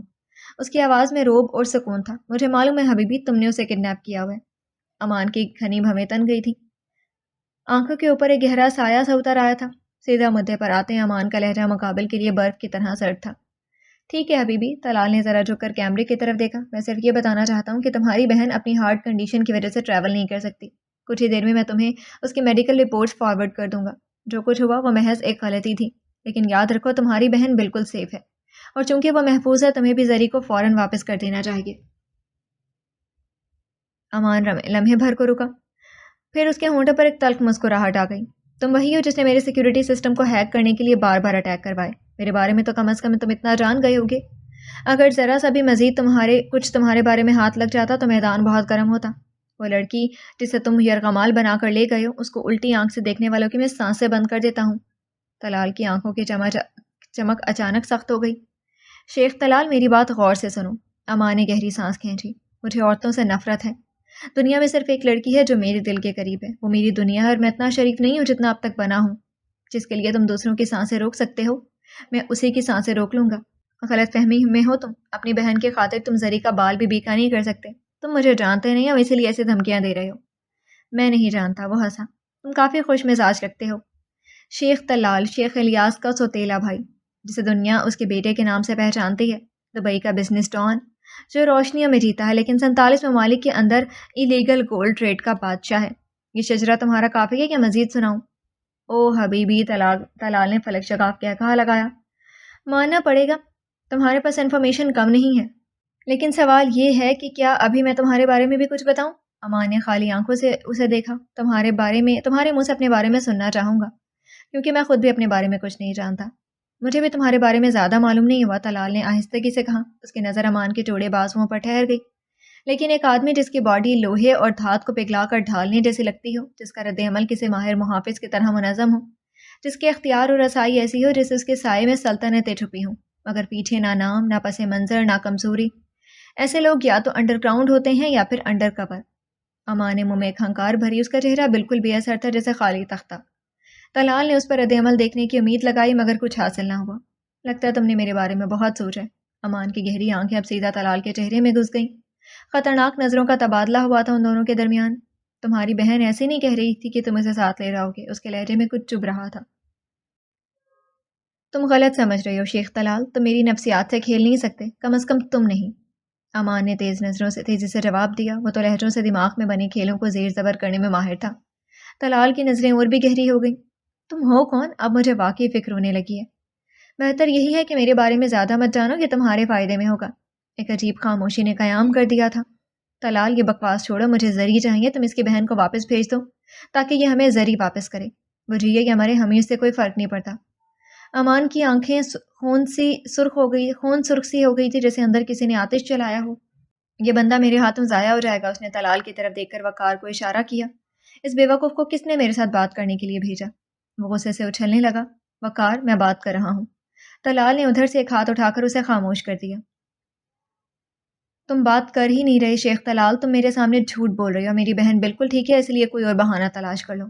کیا تم اس کے دل کے مسئلے کے بارے میں نہیں جانتے؟ میں جھوٹ کیوں بولوں گا؟ طلال نے چونک کر پوچھا مگر امان کی آنکھوں میں ابھی بھی شک کی چمک تھی. تو تم سمجھتے ہو میں آسانی سے مان جاؤں گا؟ تمہارا یہ ڈرامہ بند نہیں ہوگا نا؟ چلو میں تمہیں ایک آفر دیتا ہوں. وہ تھوڑا جھک کر بولنے لگا. آج رات 8 بجے 22 کلو سونے کی ڈیل برازیلین مافیا کے ساتھ جو طے ہو رہی ہے. اگر تمہیں میری مدد چاہیے تو بتاؤ، میں حاضر ہوں. یہ تو کورڈ دھمکی تھی. طلال کے ماتھے کی رگیں ابھری. اس کی براؤن آنکھیں پتھریلی لگنے لگی تھیں. وہ جانتا تھا کہ یہ معلومات اس کی ٹاپ سیکرٹس میں سے ہے. یہ بندہ یہ کیسے جان سکتا تھا؟ اس کے اندر ایک سنسنی سی دوڑ گئی تھی۔ تم بھاری بنتے جا رہے ہو، وہ اعتراف کرنے لگا تھا۔ مجھے سچ سننا ہے، امان لمبی سانس لے کر بولا۔ میں جھوٹ بول رہا تھا، تم نے صحیح کہا، مگر یہی سچ ہے کہ تمہاری بہن مجھے پسند آ گئی ہے۔ میں نہیں چاہتا کہ وہ میری نظر سے دور ہو۔ وہ میرے پاس محفوظ ہے، مگر مجھے زری کی حفاظت کے بارے میں ابھی فکر ہونے لگی ہے۔ وہ جیسا کہہ رہا تھا اس کی بات میں محبت اور خطرے کا عجیب سا امتزاج تھا۔ شیخ طلال، میں تمہارے کالے دھندوں کو دبئی کی ہیڈ لائنز میں لا سکتا ہوں۔ اس کی دھمکی میں سرد عقل اور پرعزم خطرہ واضح ہو رہا تھا۔ صالح صاحب، تم ایسا نہیں کر سکتے، کیونکہ تم اپنی بہن کے شوہر کو کبھی اندر نہیں کرو گے۔ اس نے ایسا بم پھوڑا جس کا کسی نے توقع نہیں کیا تھا۔ یہ تم نے کیا بکواس کر رہے ہو؟ امان سے پہلے وقار چیخنے لگا۔ وقار جمال ملک، تم جانتے ہو اس کا نتیجہ کیا نکلے گا؟ وہ کیا ہے نا، میں لٹانے میں بہت انصاف پسند ہوں۔ اب تمہاری بہن میرے ساتھ بغیر نکاح کے رہے گی۔ امان کی آنکھوں سے شعلے نکل رہے تھے۔ میں جانتا ہوں تم زری کو یوں نہیں چھوڑو گے، لیکن اگر اس کو ذرا برابر بھی نقصان پہنچا تو یاد رکھنا میں صفا کے لیے درندہ بن جاؤں گا، چاہے میں اسے کتنا ہی پسند کیوں نہ کروں۔ ہمارے ہاں اگر ایک بچے کی وجہ سے دوسرے کو نقصان پہنچے تو پہلے والے کو بھی سزا دی جاتی ہے۔ امان نے سرخ آنکھوں سے اسے گھورا۔ یاد رکھو شیخ طلال، آج کے بعد تمہارے ہر نقصان کے ذمہ دار تم خود ہوگے۔ مجھے اپنی بہن بیوہ بھی منظور ہے، اور رہی بات تکلیف کی تو تم کر کے تو دیکھو۔ اگر میں نے تمہاری ناک نہ رگڑوائی زمین پر تو مت کہنا۔ اگلی بار ملاقات آمنے سامنے ہوگی۔ وہ آگ اگلتی آنکھوں سے بولا اور دروازے کی طرف بڑھ گیا۔ نکلو یہاں سے وقار ملک، ورنہ جیسے تمہارے گارڈ زمین پر پڑے ہیں ویسے تم بھی کچھ لمحوں میں بے جان پڑے رہو گے۔ دبئی، ایک دن پہلے۔ صفا کی پرزور اور مسلسل اشک ریز ضد پر طلال نے اس کو ہسپتال سے حویلی شفٹ کر دیا تھا۔ ایک ڈاکٹر اور نرس آل ٹائم حویلی کے اندر اس کی خدمت اور علاج پر معمور ہو گئے تھے۔ وہ آج آفس بھی نہیں گیا تھا، اس کا دل ہی نہیں لگ رہا تھا کسی چیز میں۔ دن کے 2 بج رہے تھے۔ وہ لاؤنج میں پیروں کو ٹیبل کے کونے پر اوپر ڈالے صوفے پر تقریباً لیٹا تھا۔ اس کے خوبرو چہرے پر الجھن دکھ رہی تھی اور آنکھوں میں ایسی خماری بھری سرخی جھلک رہی تھی جیسے کسی صحرا میں سورج ڈوبنے پر سرخ کرنیں دھرتی پر آتشی لہریں بکھیر دیتی ہیں۔ مسلسل آنکھوں کے سامنے وہی 2 سیاہ کالی آنکھیں اور اس میں وہ معصومیت اور شفاف چمک اس کو آدھی رات میں سیاہ آسمان پر چمکدار روشن ستاروں کی یاد دلا رہی تھی۔ وہ شفاف چہرہ، کپکپاتے گلاب کی پنکھڑی جیسے لب، وہ چھوٹی سی نازک ناک، ہر چیز جیسے خدا نے اس کے ذات میں بڑی فرصت سے بنایا تھا، یا شاید وہ اس کو لگ رہا تھا۔ ایک آگ جیسے چنگاری اس کے رگوں میں اس کی یاد سے بھڑک کر خون کو ابال گئی تھی۔ وہ سیدھا ہو گیا تھا، ایک لمبی سانس خارج کر کے غیر ارادی طور پر اس کی بھوری آنکھیں دوسری فلور کی طرف اٹھیں۔ وہ کھڑا ہو گیا۔ میں تو ایسے کام کا ہی نہیں رہوں گا، وہ خود سے بڑبڑانے لگا۔ ایک چھوٹی سی لڑکی کی وجہ سے میرا یہ حال نہیں ہو سکتا۔ میں شیخ طلال جو دبئی کو انگلیوں پڑنا چاہتا ہے، ایک لڑکی کے سامنے نہیں جھک سکتا۔ وہ جو کہہ رہا تھا جسم کا ہر ریشہ، ہر سانس اس کی نفی کر رہا تھا۔ وہ بے خیالی میں اپنے بالوں کو زور سے پکڑنے لگا۔ کیا سب خیریت ہے؟ شیخ الیاس جو ابھی آ کر اس کے پیچھے کھڑا ہو کر اسے دیکھ رہا تھا، اس کے یہ ناشنا انداز دیکھ کر وہ پوچھے بغیر نہیں رہ سکا۔ آپ کب آئے؟ اس نے اپنا چہرہ اس کی جانب موڑا، آواز حد سے زیادہ بھاری اور چہرہ سرخی مائل ہو گیا تھا۔ جب تم اپنے بال نوچ رہے تھے۔ طلال نے اس کو دیکھا تھا، اس کا جواب خاصا سیدھا تھا۔ ایسی کوئی بات نہیں ہے۔ وہ اس کے سائڈ سے گزر کر واپس اسی صوفے میں دھس کر بیٹھ گیا تھا۔ اس کے پیچھے شیخ الیاس بھی آ کے اس کو غور سے آنکھوں کو چھوٹا کر کے بغیر زبان کو زحمت دیے دیکھ رہا تھا۔ کون ہے وہ لڑکی؟ یہاں کیا کر رہی ہے؟ اس کو صبح علم ہو گیا تھا صفا کے بارے میں۔ آپ کو کس نے بتایا؟ اس کی آواز میں کوئی تبدیلی نہیں آئی تھی۔ ظاہر ہو رہا تھا وہ برداشت کی اس حد سے گزر رہا ہے جس کے آگے اس پر کوئی اثر نہیں ہو رہا۔ یہ میری حویلی ہے، مجھے کیسے علم نہیں ہوگا کسی کے آنے جانے کے بارے میں؟ اس نے ایک پاؤں کو دوسرے پر ڈالا۔ اور میرا پوچھنا تو بنتا ہے، اتنے سالوں میں پہلی بار تم آفس جانے میں ناغہ کر گئی، اوپر سے تمہارا یہ انداز مجھے تشویش میں ڈال رہا ہے۔ کیسے تشویش ہو رہی ہے ابھی؟ میں بالکل ٹھیک ہوں، وہ خود کو اشارہ کرنے لگا۔ اور ایک دن آفس نہ جانا کوئی بڑی بات تو نہیں ہے۔ سوچ لو، تمہارے الفاظ کی شرحوں میں بھی تبدیلی آ گئی ہے۔ کل تک بزنس اور اس پر حکمرانی تمہاری باتوں میں واضح جھلک دکھاتی تھی۔ وہ خاموش رہا، اس نے کوئی جواب نہیں دیا۔ مجھے ایسا کیوں لگتا ہے تمہیں کسی معصوم اژدہے نے بری طرح کاٹا ہے؟ طلال کی نظریں دوسری بار کو اٹھی تھیں۔ زہر جسم میں پھیل گیا اور ابھی اثرات نکل رہے ہیں۔ شیخ الیاس کے چہرے پر دھبا مگر ایک الارمنگ اسمائل ظاہر ہوا۔ اور تم یہ فیصلہ نہیں کر پا رہے کہ میں اس اژدہے کے زہر سے اس کا تریاق بنا دوں یا پھر خود پر جبر کر کے لمحہ بلمحہ تڑپتا رہوں؟ آپ کے خیال میں کیا کرنا چاہیے؟ تو کیا جو اوپر ہے یہ وہی ہے؟ طلال نے آنکھوں کو گھمایا۔ الیاس کے چہرے پر تبسم گہرا ہو گیا تھا۔ اگر تمہیں لگتا ہے کہ جان جا سکتی ہے تو کچھ ٹائم کے لیے ٹرائی کر لو۔ اس کو توقع نہیں تھی کہ الیاس اتنی گھٹیا بات کرے گا۔ وہ ٹیشو پیپر کی طرح استعمال ہونے کے لیے نہیں بنی۔ طلال نے اس کو گھورا۔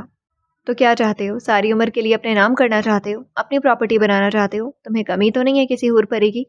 ہزاروں تمہارے اشارے کے لیے منتظر ہیں۔ فضول کی یہ جھنجھٹ کیوں پالنا چاہتے ہو؟ اس نے کاٹا تو مجھے، اگر ابھی وہ مجھے نہیں ملی تو اس کی زہر میرے خون کو نیلا کر کے چھوڑے گا۔ اس کے گھر والوں، خاندان یا ذات، کسی بھی چیز کا تو کوئی تمہیں علم ہے؟ آخرکار شیخ الیاس کا اسٹیٹس کانشیس خون جوش مارنے لگا۔ وہ جب میری ہو جائے گی تو خاندان، فیملی اور ذات اسے میرا مل جائے گا۔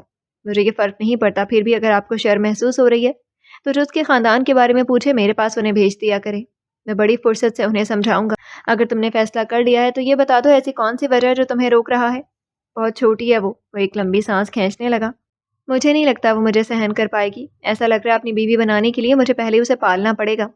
الیاس کا چہرہ تن گیا تھا، مگر جانتا تھا یہ آدمی کسی کے کہنے سے رکتا نہیں ہے۔ اس لڑکی سے بھی پوچھا یا تم خود اپنا باجا بجا رہے ہو؟ وہ چھوٹی ہے اور چھوٹے صرف عمل کرتے ہیں، میں جانتا ہوں اس کو کیسے منانا ہے۔ اس کے چہرے پر کوئی رکاوٹ نہیں دکھ رہی تھی، صرف بے چینی کے کچھ آثار تھے جو شاید اس کے زہر پھیلنے کی وجہ سے سامنے آ رہے تھے۔ ویسے کمال ہے شیخ طلال، وہ چھوٹی ہے، بیوی بننے کے لیے پہلے پالنا پڑے گا، اور جو کھیل تم اسے رچا رہے ہو وہ بڑے سے بڑا ہے۔ تمہیں کیا لگتا ہے نکاح بچوں کا کھیل ہے، اور ضرورت ہی کیا ہے؟ آپ یہ پھر سے مت کہیں ابھی۔ اس کے لہجے میں وارننگ تھی، کیسے وہ اس کے لیے یہ بات برداشت کر لیتا جس نے اس کے اندر ادھم مچا دیا تھا۔ تم جو کرنا چاہتے ہو کر لو، مگر اپنے منہ پر یہ بنے خطرناک زاویے ٹھیک کرو اور بالوں کو بھی نوچنا بند کرو، مجھے تم صبح آفس میں چاہیے ہو۔ وہ اپنے دامن کو چھٹکار کر جانے لگا اور پیچھے طلال کو کسی کو میسج کر کے اوپر جانے لگا۔ دو دو کر کے وہ سیڑھیاں چڑھنے لگا۔ اس کے کمرے سے ایک میڈ نکل گئی تھی، ہاتھ میں کھانے کی ٹرے تھی جس میں اسی طرح کھانا پڑا تھا، یعنی کہ وہ پھر سے انکار کر گئی تھی۔ وہ کمرے میں بغیر دروازہ نوک کیے داخل ہوا۔ آپ پھر سے آئی ہیں؟ میں نے کھانا نہیں کھانا، اس نے چہرہ چھپایا دروازہ کھلنے پر بھیگی آواز میں کہا تھا۔ کیوں نہیں کھانا یہ بھی بتا دو۔ اس نے سر اٹھایا اور طلال کا دل دھڑکا، ایک بار پھر سے وہی ستاروں والی آنکھیں، وہی چمک۔ بتاؤ کیوں نہیں کھانا کھا رہی، کیسے ٹھیک ہوگی پھر؟ وہ سامنے صوفے پر بیٹھ کر 60 کے اینگل سے اسے دیکھ رہا تھا۔ آپ جسے کھانا کہہ رہے ہیں وہ کھانا ہے کیا؟ وہ تو اچھے خاصے انسان کو بیمار کر دیتا ہے۔ ایک سپون آپ کو لینا چاہیے، آپ کو بھی وومیٹنگ ہو جائے۔ اچھا تو مسئلہ یہ ہے کھانا بد ذائقہ ہے، اور نہیں تو کیا؟ بد ذائقہ کہہ کر اس لفظ کی بھی تذلیل کر رہے ہیں۔ طلال کے آئی بروڈ گئے تھے، اچھی خاصی عجیب باتیں وہ کرتی تھی مگر اس کو اچھا لگ رہا تھا۔ تم کیا کھانا چاہتی ہو؟ کیا آپ لے کر آئیں گے؟ اس کی آنکھیں چمکی۔ ہاں حبیبی کیوں نہیں؟ اس کے پلکوں پر ابھی بھی موتی دکھ رہے تھے۔ اس نے کوئی جواب نہیں دیا تھا۔ بتاؤں قلبی صغیری، مجھے برا لگ رہا ہے جب تم کچھ نہیں کھاتی۔ آپ نے مجھے کڈنیپ کیوں کیا اگر اتنے احسان کر رہے ہیں؟ تمہیں یہ کھانا اچھا نہیں لگ رہا تھا اس لیے میں نے پوچھا، وہ اصل بات کو کھا گیا تھا۔ تو پھر کڈنیپ کیوں کیا اگر میرے کھانے کی بھی آپ کو فکر ہو رہی ہے، اور مجھے گھر جانے کیوں نہیں دے رہے؟ وہ دیکھ رہا تھا، وہ اتنی بھی نہ سمجھ نہیں تھی۔ میں جانتی ہوں آپ جو احسان کر رہے ہیں اس کے بدلے میں مجھ سے آپ ضرور کچھ چاہیں گے۔ طلال پہلی بار سنجیدہ ہو گیا تھا۔ صفا کچھ چیزیں بغیر کسی ڈیمانڈ کے بھی کیے جاتے ہیں۔ غلط، آپ غلط کہہ رہے ہیں۔ آپ نے فزکس میں نہیں پڑھا کہ ہر ایکشن کا کوئی نہ کوئی ری ایکشن ہوتا ہے؟ اس طرح جو شخص جو کام کرتا ہے اس کے پیچھے اس کے انٹرسٹ ہوتے ہیں۔ یہ لاء صرف غیر جاندار چیزوں پر اپلائی نہیں ہوتی، ریئل لائف میں بھی یہی ہوتا ہے۔ وہ اٹھ کر اس کے پاس بیڈ پر آ گیا، اس کے پہلو پہ بیٹھ گیا۔ اس کے بیٹھنے سے وہ تھوڑی خود میں کھسک گئی تھی۔ تم فزکس کی اسٹوڈنٹ ہو؟ اس کی نظریں اس کے چہرے پر مرکوز ہو گئی تھی۔ صفا نے سر اس بات میں ہلایا، وہ کمفرٹیبل فیل نہیں کر رہی تھی، اس کو الجھن ہونے لگی تھی۔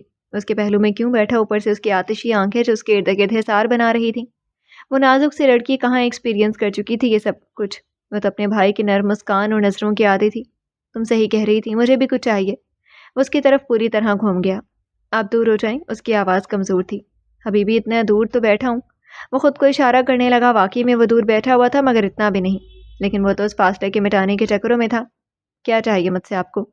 مجھے بھائی کے پاس جانا ہے، آپ بس میری ان سے ایک بات کرا لیں، آئس فیئر وہ خود لینے آ جائیں گے، اور اس کے بدلے مجھے کیا ملے گا؟ کیا مطلب کیا ملے گا؟ کچھ بھی نہیں ملے گا۔ میں آپ کو کون سا اپنی پراپرٹی نام کرنے کا کہہ رہی ہوں؟ اس کے چہرے پر مسکراہٹ آئی تھی۔ سوچ لو، میں ابھی آپشن دے رہا ہوں، میں تم سے اپنا کام بھی کر سکتا ہوں اور تم سے تمہاری مرضی بھی نہیں پوچھوں گا۔ میں آپ کی کوئی کنیز نہیں ہوں کہ آپ کی ہر بات مانوں گی۔ مجھے آپ ایک بار بھائی سے ملائیں، پھر میں بھی دیکھتی ہوں کہ کیسے آپ مجھ سے کوئی کام کر سکتے ہیں۔ اگلی بار اگر تم نے بھائی کا نام لیا تو میں نے تم کو اس کمرے میں بند کرنا ہے بغیر کسی لائٹ کے، پھر 3 دنوں تک بھائی بھائی کو چلاتی رہنا۔ میں نرمی سے بات کر رہا ہوں اور تم مجھے اپنے بھائی بھائی کا کہہ کر غصہ دلا رہی ہو۔ اس کی آنکھوں میں پانی آ گئے تھے۔ میں نے آپ کا بگاڑا کیا ہے؟ کیوں مجھے نہیں چھوڑ رہے؟ حبیبی تم نے تو مجھے کہیں کا نہیں چھوڑا۔ وہ ہاتھ بڑھا کر اس کے آنسوؤں کو صاف کرتا، اس سے پہلے وہ مزید دور ہو گئی تھی۔ کچھ دیر میں ہمارا نکاح ہوگا، پھر میں خود تمہیں سالے صاحب کے پاس وزٹ کے لیے لے جاؤں گا۔ آپ مذاق کر رہے ہیں؟ ہمارا نکاح کیوں ہوگا؟ آپ جانتے ہیں آپ نے مجھے کڈنیپ کر لیا اور میں آپ سے شادی نہیں کروں گی۔ I hate arrange marriages. تو تم اس کو لو میرج سمجھ لو۔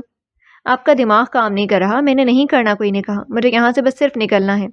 ٹھیک ہے، رہو ہمیشہ کے لیے میرے پاس بغیر کسی رشتے کی۔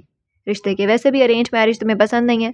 تم بھول جاؤ کہ تم کبھی اس حویلی سے قدم بھی باہر نکال سکتی ہو. آپ مجھے فورس نہیں کر سکتے. وہ روتے ہوئے دھمکی بھی دے رہی تھی. تم کیا کر لو گی؟ وہ اس کو کلائی سے پکڑ کر کھینچنے لگا. ان دونوں کے درمیان 4-5 انچ کا فاصلہ رہ گیا تھا. بھیا آپ کو نہیں چھوڑیں گے. ٹھیک ہے، میں تمہارے بھائی کے پاس تمہیں بھیج دوں گا، بٹ اس سے پہلے تمہیں نکاح نامے پر سائن کرنی ہوگی. وہ اسے اچھی طرح سمجھا سکتا تھا، مگر وہ اسے سخت ہونا نہیں چاہتا تھا. وہ جانتا تھا منازق کلی یہ تیز ہوا کے گزر سے بھی ٹوٹ سکتی ہے. وہ تو پھر طوفان جتنی طاقت رکھتا تھا. ٹھیک ہے، بٹ آپ کو پرومس کرنا ہوگا آپ اپنی اس بات سے پیچھے نہیں ہٹیں گے اور میری تمام شرائط کو مانیں گے. اوکے، میں پرومس کر لیتا ہوں اور تم اپنی شرائط پر بھی نظر ڈالو. پہلی بات، آپ اس روم میں نہیں سوئیں گے. آپ مجھے پاکستان جانے دیں گے اور جب تک میں یہاں ہوں آپ وہ گندا کھانا بھی مجھے نہیں دیں گے. اور کچھ؟ وہ باقی چیزوں کو یاد کر رہی تھی. اور یہ جو دھمکیاں دے رہے تھے ابھی کچھ دیر پہلے دے رہے تھے اور غصہ بھی کر رہے تھے، یہ تو بالکل بھی نہیں چلے گا. اس شرط پر وہ کھل کر ہنسنے لگا. اس کے خبر نقوش کو وہ دیکھنے لگی تھی.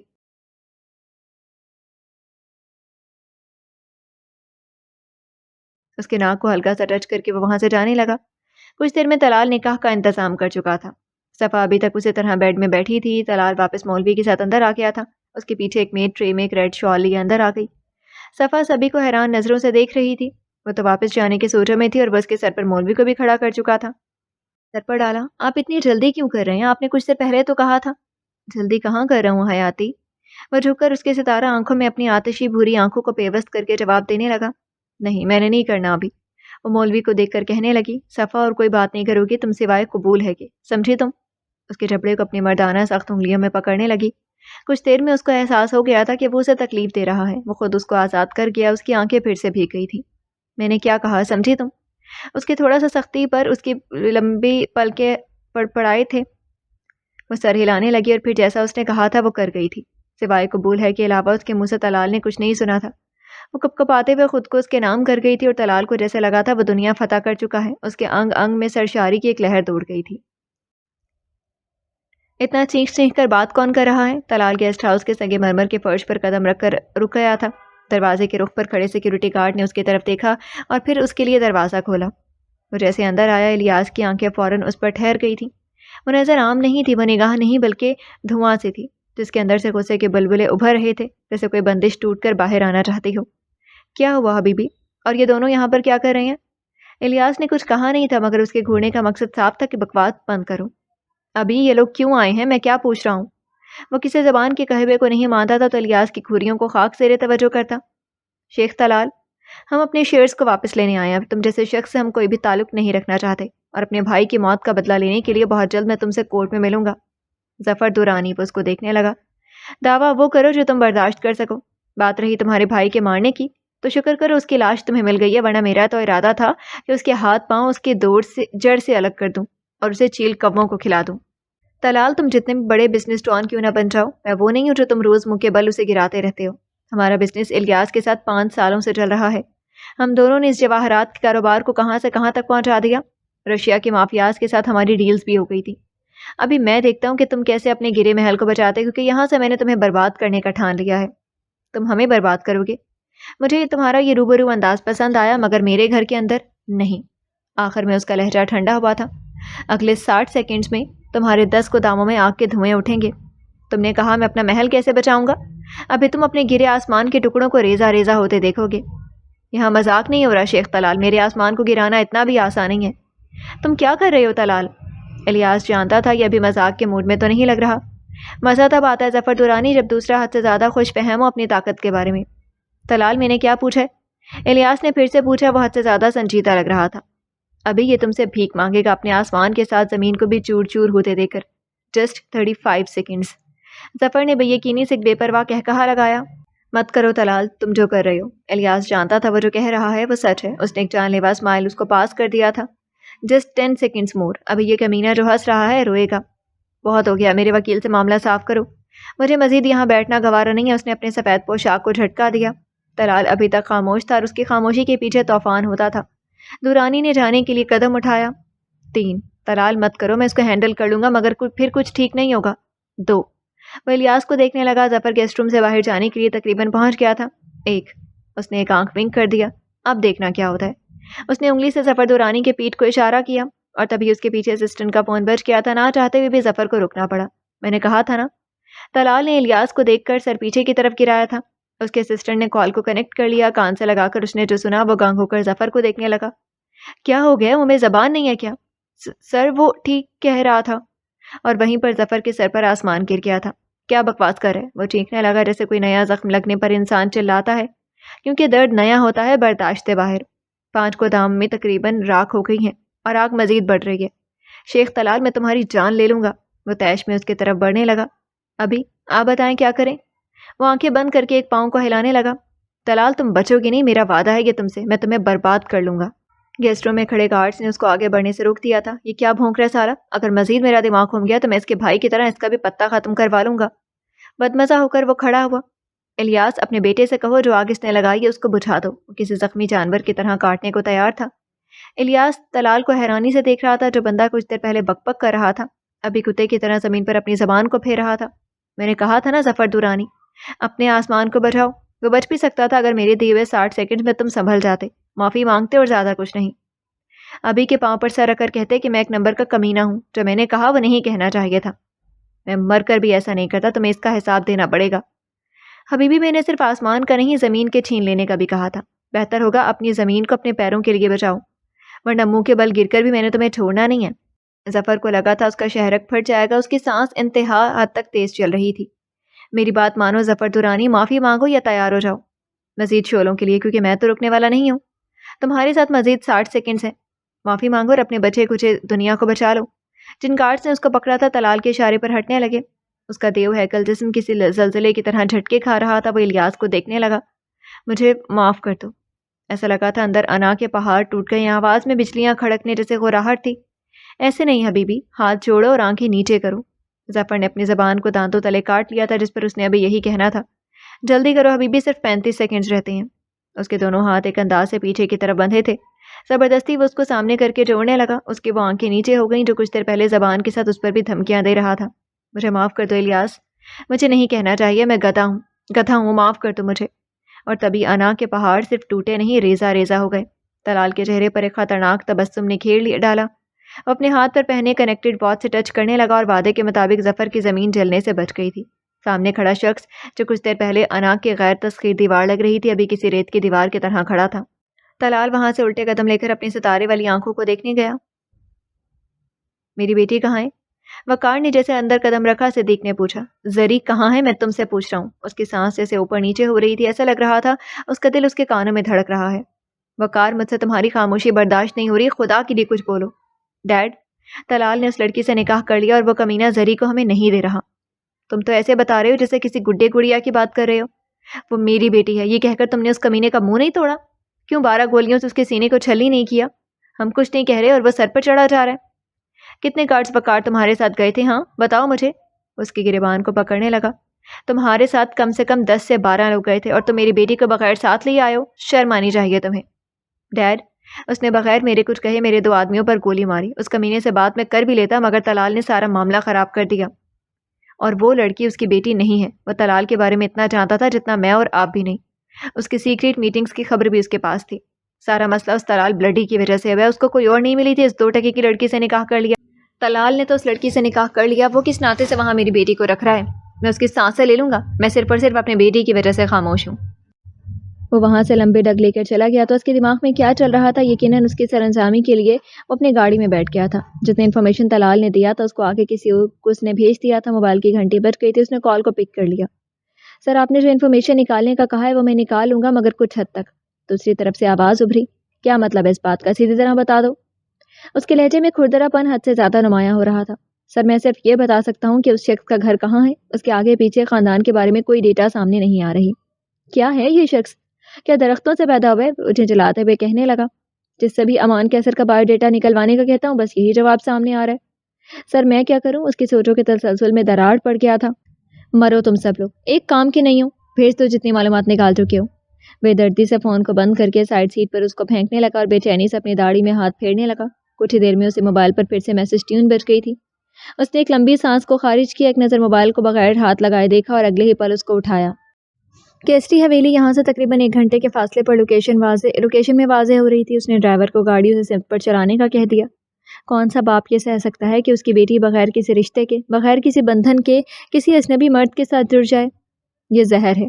یہ وہ ننگ ہے جو روح کو چاٹ جاتا ہے، چاہے خطا لڑکی کی نہ ہو، چاہے اصل گناہ گار وہی بیٹے باپ اور بھائی کیوں نہ ہو جو دوسروں کی بہنوں اور بیٹیوں کے مقدروں میں ذلت لکھتے ہیں، مگر اپنی چھت کے نیچے اپنی بیٹی کے لیے غیرت کا طوفان کھڑا کر دیتے ہیں۔ انسان کی اپنی بہن، اپنی بیٹی، سب کی سانجھی، سب کی عزت، سب کی غیرت، لیکن دوسروں کی بہن، دوسروں کی بیٹی، وہ تو بس ایک عورت ہے، ایک جسم، ایک چہرہ، ایک حسین سایہ جسے صرف ایک نظر میں بھگتنے کا سامان سمجھا جاتا ہے، خواہش کی پیاس بجھانے کے لیے جلتے ہوئے دلوں پر ڈالا جانے والا عارضی پانی۔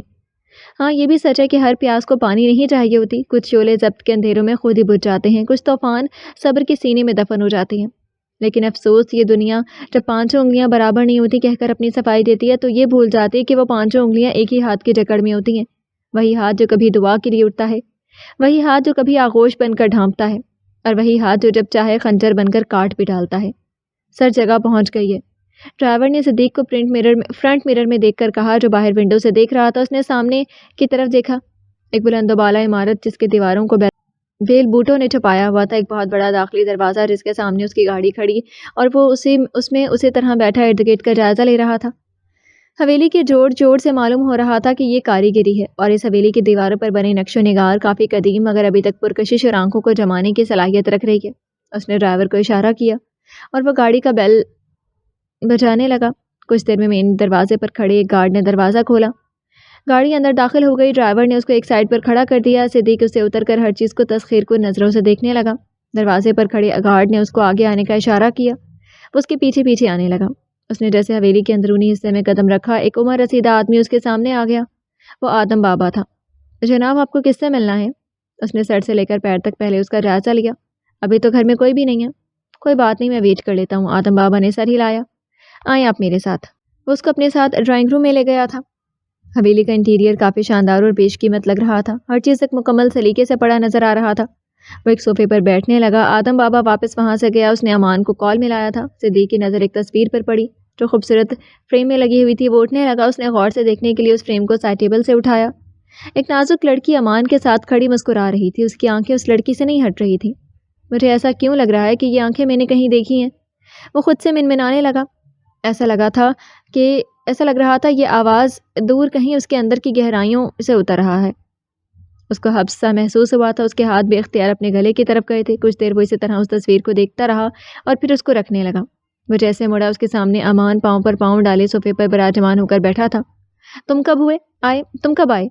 نہ چاہتے ہوئے بھی وہی سوال پوچھنے لگا جو اس کے دماغ میں بہت زوروں سے آیا تھا، لیکن وہ کرنا نہیں چاہتا تھا۔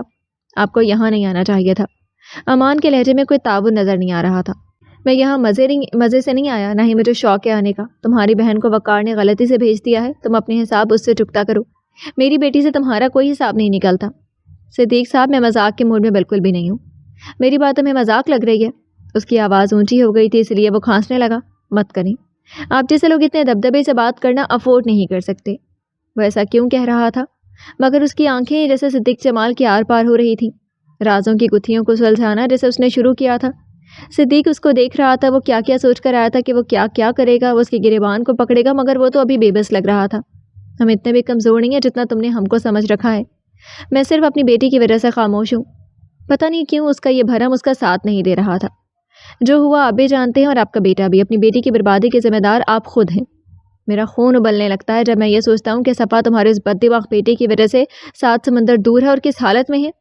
شکر ادا کرے صدیق صاحب، میری قوت برداشت مضبوط ہے، کیونکہ اگر میں نے اپنا ضبط کھویا تو تمہاری بیٹی کے ساتھ میں کیا کروں گا یہ میں بھی نہیں جانتا۔ اگر تم اتنا کچھ کر سکتے ہو تو تم اپنی بہن کو واپس کیوں نہیں لاتے؟ سوال ویسے بنتا تو تھا، ایک فارمر ٹائکون کو اس نے اپنی دہلیز پر سوالی بن کر آنے پر مجبور کر دیا تھا، تو ایسی کیا مجبوری تھی جو اس کو روک رہا تھا؟ میں ایسا ہی کروں گا، مگر آپ بھول جائیں کہ آپ کی کوئی بیٹی بھی تھی، اس کو بھی میں نے کسی کو کچھ دیر پہلے پارسل کر لیا۔ امان، میں تمہاری زبان کاٹ لوں گا اگر تم نے مزید کچھ بھی اس کے لیے غلط کہا۔ وہ کھڑا ہو گیا، اس نے اس کا گریبان پکڑ لیا۔ اتنے بڑے پنگے مت لیں صدیق جمال ملک، آپ کی صحت کے لیے ٹھیک نہیں رہے گا۔ اس کی کاٹدار نظریں ایسی ہی تیز تھیں، کوئی بدلاؤ اس کے چہرے پر نہیں آیا تھا۔ اچھا ٹھیک ہے، تم بتاؤ۔ اس نے اپنے ہاتھوں کو اس کے گریبان سے ہٹا دیا۔ دیکھو تم جو چاہتے ہو میں دینے کو تیار ہوں۔ طلال اس کو واپس نہیں دے رہا، اس نے تو اس سے نکاح بھی کر لیا ہے، کوئی دوسرا راستہ نکالو پلیز، فار گاڈ سیک۔ میری جگہ ہو کے سوچ لو، میری بیٹی غیر مرد کے ساتھ ہے، میں کیسے برداشت کروں اس کو؟ وہ اس پر ہنسنے لگا، اس کا سر اوپر کو اٹھا، اس کی ہنسی میں زہر بھرا ہوا تھا۔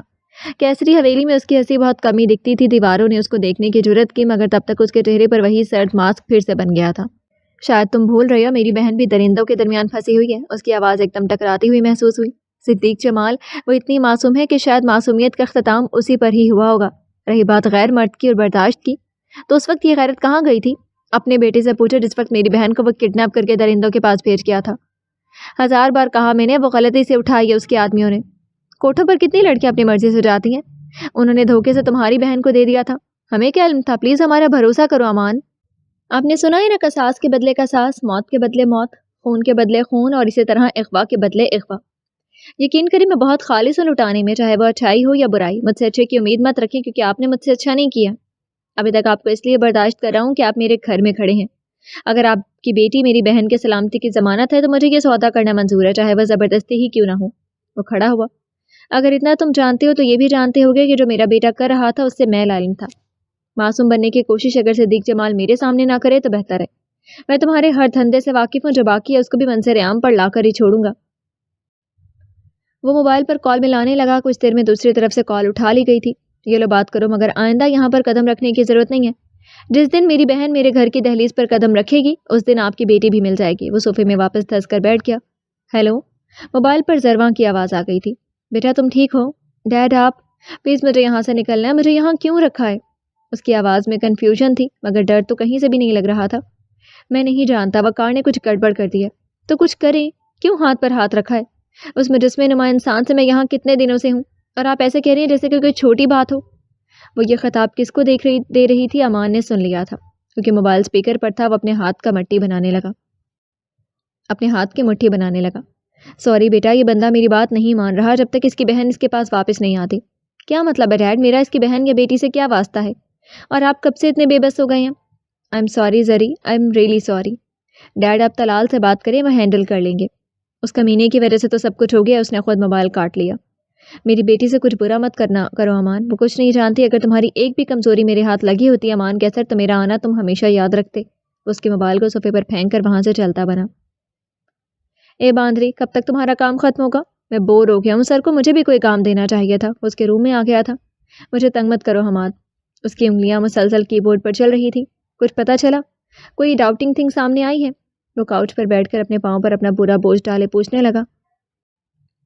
بہت کچھ معلوم ہو گیا، بس یہ ڈاکٹر، اس کے بارے میں کچھ نہیں نکل رہا۔ بہت ٹائٹ سیکیورٹی رکھی ہے سالے نے۔ اس کے لیپ ٹاپ اور موبائل کو ایکسس کر لیا مگر ابھی کانٹیکٹس کے پاس ورڈز بریک نہیں ہو رہے۔ میری چھٹی حس کہہ رہی ہے کہ اس آدمی میں کچھ ہے۔ حماد نے انگلی سے اشارہ کیا۔ میرا بھی یہی خیال ہے، پر میں بہت تھک گئی ہوں۔ تم تو ایک کام کر لو اللہ کے بندے، ایک اسٹرانگ سے چائے پلا دو۔ اس نے بات کے آخر میں ایک نظر اس کو دیکھا۔ باورچی نہیں ہوں میں تمہارا، اور یہ باندریوں جیسا منہ میرے ہاتھ کی بنے چائے کے لائق بھی نہیں ہے۔ اتنی بے عزتی! اس کے ہاتھ کی بورڈ پر رک گئے تھے۔ سلو موشن میں اپنی سائڈ پر بیٹھے اس شیطان کو اس نے دیکھا، اور پھر ٹوٹ کر سائڈ پر جتنے بھی فائلز کتابیں پڑی تھیں اس کے سر پر برسنا شروع ہوئیں۔ وہ خود کو اس کے پیدر پہ واروں سے بچانے میں زمیں بوس ہو گیا تھا۔ کہا تھا نا میں نے، میرا برداشت ختم ہو گیا، مت چھیڑو مجھے۔ وہ زمین پر پڑے اس کو کہہ رہی تھی، جس کا ایک پاؤں اس کے ایک سائڈ پر تھا اور دوسرا دوسرے سائڈ پر۔ حماد نے چہرے سے ہاتھ ہٹایا۔ اس کی پیشانی سے خون نکل رہا تھا۔ ایک ہی جست میں پاؤں سے کھینچ کر وہ اسے نیچے گرانے لگا۔ تو میرا مذاق برداشت کرنا سیکھو، ورنہ ایک روز تو تم مجھ سے جان سے مار دو گی۔ یاد رکھو میری آتما تمہیں پھر بھی چھوڑے گی نہیں۔ وہ دونوں جیسے ایک دوسرے میں پیوست ہو گئے تھے۔ میری ٹینشن مت لو، تم بس مرو۔ میں کسی بابا جی سے کہہ کر تمہاری اس منحوس آتما کو قید کروا لوں گی۔ بس ابھی چھوڑ دو مجھے۔ وہ اس کو مزید اپنے بازوؤں میں پیوست کر رہا تھا۔ یو ایڈیٹ، ٹھرکی، بے ڈھنگے انسان! وہ اس کے سینے پر ہاتھ رکھ کر اٹھنے کی کوشش کر رہی تھی مگر اس کے ہاتھ اس کی کمر کو بھی جکڑ گئے تھے۔ میں بھی دیکھتا ہوں کیسے تم خود کو مجھ سے چھڑاتی ہو۔ اس نے اس کی آنکھوں میں دیکھ کر اس کو چیلنج کر دیا۔ شرم کرو تھوڑا بے غیرت آدمی، تمہاری پیشانی سے خون بہہ رہا ہے۔ سمیرا نے اپنی کمر پر اس کے بندے ہاتھ کھولنے کی صحیح کی تھی مگر وہ ایک جھٹکا دے کر اس کی ساری محنت پر پانی ڈال گیا۔ وہ واپس گری اور اس کے سینے سے لگ گئی۔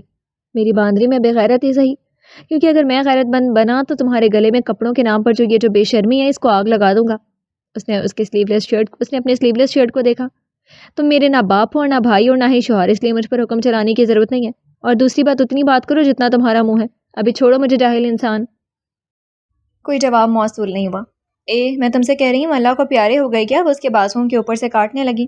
اس کی سسکی نکلی مگر گرفت میں کوئی کمی نہیں آئی تھی۔ وہ اصل میں تو اس سے بدلہ لے رہا تھا۔ کل اس نے اسپیکٹرا کے نام پر اس کو جتنا آگ لگایا تھا، کہیں تو اس کو بھی اترنا تھا۔ وہ دیکھ رہا تھا اس کی باندری کے چہرے پر واضح رونے والے آثار بن گئے تھے۔ اگر مزید وہ اس کو اپنی گرفت سے آزاد نہیں کرتا تو وہ پکار دیتی۔ اس نے جیسے اسے چھوڑا وہ تیزی سے دور ہو گئی تھی. حماد سر کے نیچے ہاتھ رکھ کر اسی طرح زمین پر پڑا رہا. اس کی آنکھیں اس کے دودھیا بے داغ بازوؤں پر جمی ہوئی تھیں اور اس کو حماد کی آنکھوں سے الجھن ہونے لگی تھی. وہ بے دہانی میں اپنے بازو پر ہاتھ رکھنے لگی جیسے خود کو چھپانا چاہتی ہو. سامنے زمین پر پڑے اس شخص کے چہرے پر ایک مسکراہٹ آئی تھی. یہ وعدہ رہا میرا تم سے, بہت جلد میں تمہاری آنکھوں کے اس حیا کو اپنے نام کر لوں گا. وہ دل میں کہنے لگا, تم ابھی نکلو میرے روم سے. وہ آنکھوں کو ملائے بغیر اس کو باہر جانے کا اشارہ کرنے لگی. اس کی آنکھوں کی ہدایت اور تپش اس کو انکمفرٹیبل فیل کرا رہی تھی. نکلو حماد پلیز, مجھے کام کرنے دو. وہ چیتے کی طرح چھلانگ لگا کر کھڑا ہوا. سمیرا 2 قدم پیچھے ہٹی. اس کے پیشانی سے نکلے خون کی ایک بوند فرش کو داغدار کر گئی, لیکن بغیر کوئی پرواہ کیے وہ وہاں سے نکل گیا اور اپنے روم میں جا کر اپنے سر پر بینڈیج کرنے لگا. کچھ دیر بعد وہ وہاں سے کچن میں چلا گیا. وہ کیسے بھول سکتا تھا باندھری نے اس کو کافی کا کہہ دیا تھا. ہمیشہ سے حماد شاہ وقت آنے پر اپنا بدلہ اور غصہ نکالتا تھا. جیسے اس کے سنائپر سے کبھی گولی مس نہیں ہوتی تھی, اسی طرح وہ کبھی اپنا بدلہ اور وہ شخص بھی نہیں بھولتا تھا جس سے کبھی اس کا دماغ چلا ہو. یہاں پر تو سمیرا بی بی نے اس کے خون کو جلایا تھا, اور وہ بھی سیروں میں. دل تو ویسے بھی جیسے جلا انگارہ بن جاتا تھا جب بھی کبھی سمیرا اپنے کورین ہیروز یا اسپیکٹرا کا نام لیتی تھی. وہ وہاں پر کچن میں کافی بنا رہا تھا, اور یہاں پر اس کی آنکھوں کا وہ گرہن جو اس معصوم کو وہ لگا چکا تھا, وہ لیپ ٹاپ کے سامنے سر پکڑ کر بیٹھ گئی تھی. اس کی آنکھوں کا تصادم کچھ زیادہ اس کے اعصاب پر سوار ہو گیا تھا. ایسا لگ رہا تھا کوئی مسلسل اس کے اندر کوئی تار چھیڑ رہا ہے. وہ اٹھ کر واش روم کی طرف بڑھنے لگی. یہ بدتمیز میری آنکھوں کے سامنے سے دور کیوں نہیں ہو رہا؟ اس نے چہرے پر پانی کے چھینٹے مار دیے. دروازے پھر سے کھل گیا. وہ ہاتھ میں 2 کپ پکڑے اس کے روم میں پھر سے آ گیا. حماد نے اوپر اس کو دیکھا, مگر وہ اس کی آنکھوں میں دیکھنے سے گریز برت رہی تھی. ابھی کیوں آئے ہو؟ ایک بار پھر پیشانی سے خون نکالنے کا ارادہ رکھتے ہیں میرے ہاتھوں؟ میرا خون اتنا بے ارزا نہیں ہے کہ ہر بار تمہیں گرانے دوں گا. وہ ایک کپ کو اس کی ٹیبل پر رکھنے لگا. میں تمہیں کچھ نہیں کہہ رہا کیونکہ میں جانتا ہوں تمہیں تو اپنا سیلف ڈیفینس بھی نہیں آتا. مجھے سے وائلڈ اور پروفیشنل سنائپر کا مقابلہ کر لو گی؟ آسان تو نہیں ہے. آخری بات پر جھک کر اس کی آنکھوں میں کہنے لگا. بہت خوش فہمیاں پال رکھی ہیں جناب نے. اس نے چہرہ موڑ لیا. اپنے ماتھے پر ہاتھ پھیرو تو پتہ چل جائے گا مجھے سیلف ڈیفینس آتا ہے یا نہیں. مجھے چھوڑو, تم یہ بتاؤ تمہیں کیا ہو گیا؟ مجھے بدلی لگ رہی ہو, اور زیادہ ٹائم سے نہیں, کچھ دیر پہلے والے ایکسیڈنٹ کے بعد. اس نے غور سے اس کے چہرے کو دیکھا اور اپنے کپ سے پہلا خون بھرا. سمیرا نے اپنی پلکوں کے جھالر اٹھا دی اور وہ نگاہوں کے دل پر وار کر گئی. حماد نے چہرہ موڑ لیا اور بغیر کچھ کہے وہ واپس اپنے لیپ ٹاپ کے سامنے بیٹھ گئی. اپنی کافی پی لوں باندھری؟ ہو سکتا ہے تمہارا دماغ کام کرنا شروع کرے. وہ فضول میں بٹنز کو پریس کر رہی تھی. حماد نے بھی زیادہ انسسٹ نہیں کیا. اس نے تو ابھی کھیل شروع کر دیا تھا. آج خیریت سے اس کی باندھری بولنا اس کو برا نہیں لگا تھا. تمہاری اس پیشانی پر کیا ہو گیا؟ ابرار اور جواد ابھی دونوں اپنے اپنے کاموں کا سر انجام کر کے آ گئے تھے, اور ان کی نظر سیدھا اس کے سر پر باندھے اس منی پلستر پر گئی تھی. کچھ نہیں ہوا. دل کر رہا تھا لگانے کو تو لگا دیا. ہاتھ میں روبک کیوب کو گھماتے ہوئے سر نیچے پاؤں اوپر والا جواب ملا تھا. باری نے جواد کو دیکھا کہ یہ بندہ پاگل ہو گیا. تم ایسے کیوں دیکھ رہے ہو؟ اپارٹمنٹ میں سمیرا تھی, اس کے ساتھ جھگڑا کیا ہوگا, اور یا سمیرا نے دیوار کے ساتھ لگایا ہوگا. وہ آخر میں ہنسنے لگا.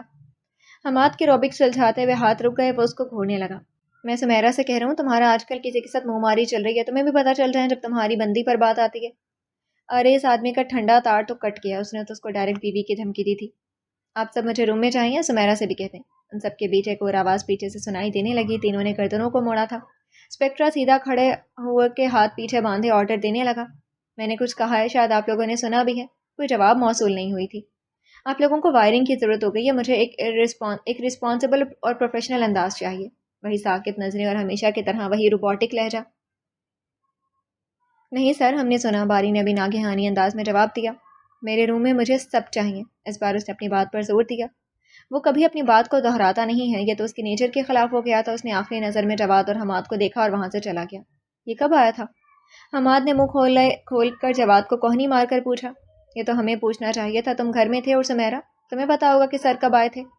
کیا کہہ رہے ہو؟ یہ تو ابھی باہر سے نہیں آئے. لگتا ہے تمہارے سر کے چوٹ نے زیادہ اثر کر لیا. سامنے دیکھو, دروازہ لاک ہے. کیا تم نے دیکھا کہ ہم میں سے کوئی کھولنے کے لیے گیا تھا؟ مت کرو جیدی. وہ بالوں میں ہاتھ پھیرنے لگا. تمہیں کیا ہوا ہے؟ خیریت تو ہے؟ یار بندے کا تو اتنا پتہ چل جاتا ہے. ملک الموت کی طرح یہ پیچھے کھڑے تھے, اور اگر ابھی کسی نے دروازہ نہیں کھولا تو میں نے بھی تو کسی کو آتے ہوئے نہیں دیکھا, اور سمیرا بھی روم میں تھی. نہیں, تم مجھے یہ بتاؤ تمہارے اندر کیڑا کس چیز کا مچل رہا ہے؟ کیا کہا ہے تم نے؟ تمہارے چہرے پر یہ زاویے تو ایسے نہیں بنتے. یار میرا سمیرا سے. وہ بات ادھوری چھوڑ گیا تھا. کیا سمیرا سے؟ باری نے آنکھوں کو چھوٹا کر دیا. یار میں کیا بتاؤں. وہ صوفے کی بیگ سے کمر ٹکا گیا. تم اتنے کمینے ہو حماد, کیا کیے تم نے؟ جواد دو قدم آگے بڑھا. کیا ہو گیا سالے, کیا بکے جا رہے ہو؟ اس نے سر اٹھا کر تیزی نظروں سے جواد کو دیکھا. وہی جو تم سمجھ رہے ہو. یا اللہ مجھے صبر دے, دل تو کرے میں تمہارا منہ توڑ دوں. وہ جواد کا گریبان پکڑنے لگا. تمہیں شرم نہیں آئی میرے بارے میں یہ سوچتے ہوئے بھی تم مجھے اتنا گھٹیا سمجھ رہے ہو؟ حماد تم کیا کر رہے ہو؟ ابرار نے اس کو پیچھے کرنا چاہا. تم بیچ میں مت آؤ. آج مجھے اس کو تو بتانے دو کہ میں اس سے محبت کرتا ہوں. اگر میں اس کا برا چاہتا تھا تو تم یا کوئی اور مجھے نہیں روک سکتا. اس نے اس کے سینے پر ایک مکہ مارا اور وہاں سے جانے لگا. حماد میری بات سنو. پیچھے سے باری نے اس کے کندھے پر ہاتھ رکھا. ہاتھ ہٹاؤ مجھ سے. اس نے اس کا پھر سے ہاتھ جھٹک دیا. یہ جو جواد تم کیا اولڈ فولڈ سوچتے رہتے ہو؟ وہ اس کو اپنی غلطی کا احساس دلانے لگا. تو تم نے اس الو کے پٹھے کو دیکھا تھا, وہ کیا کہہ رہا تھا؟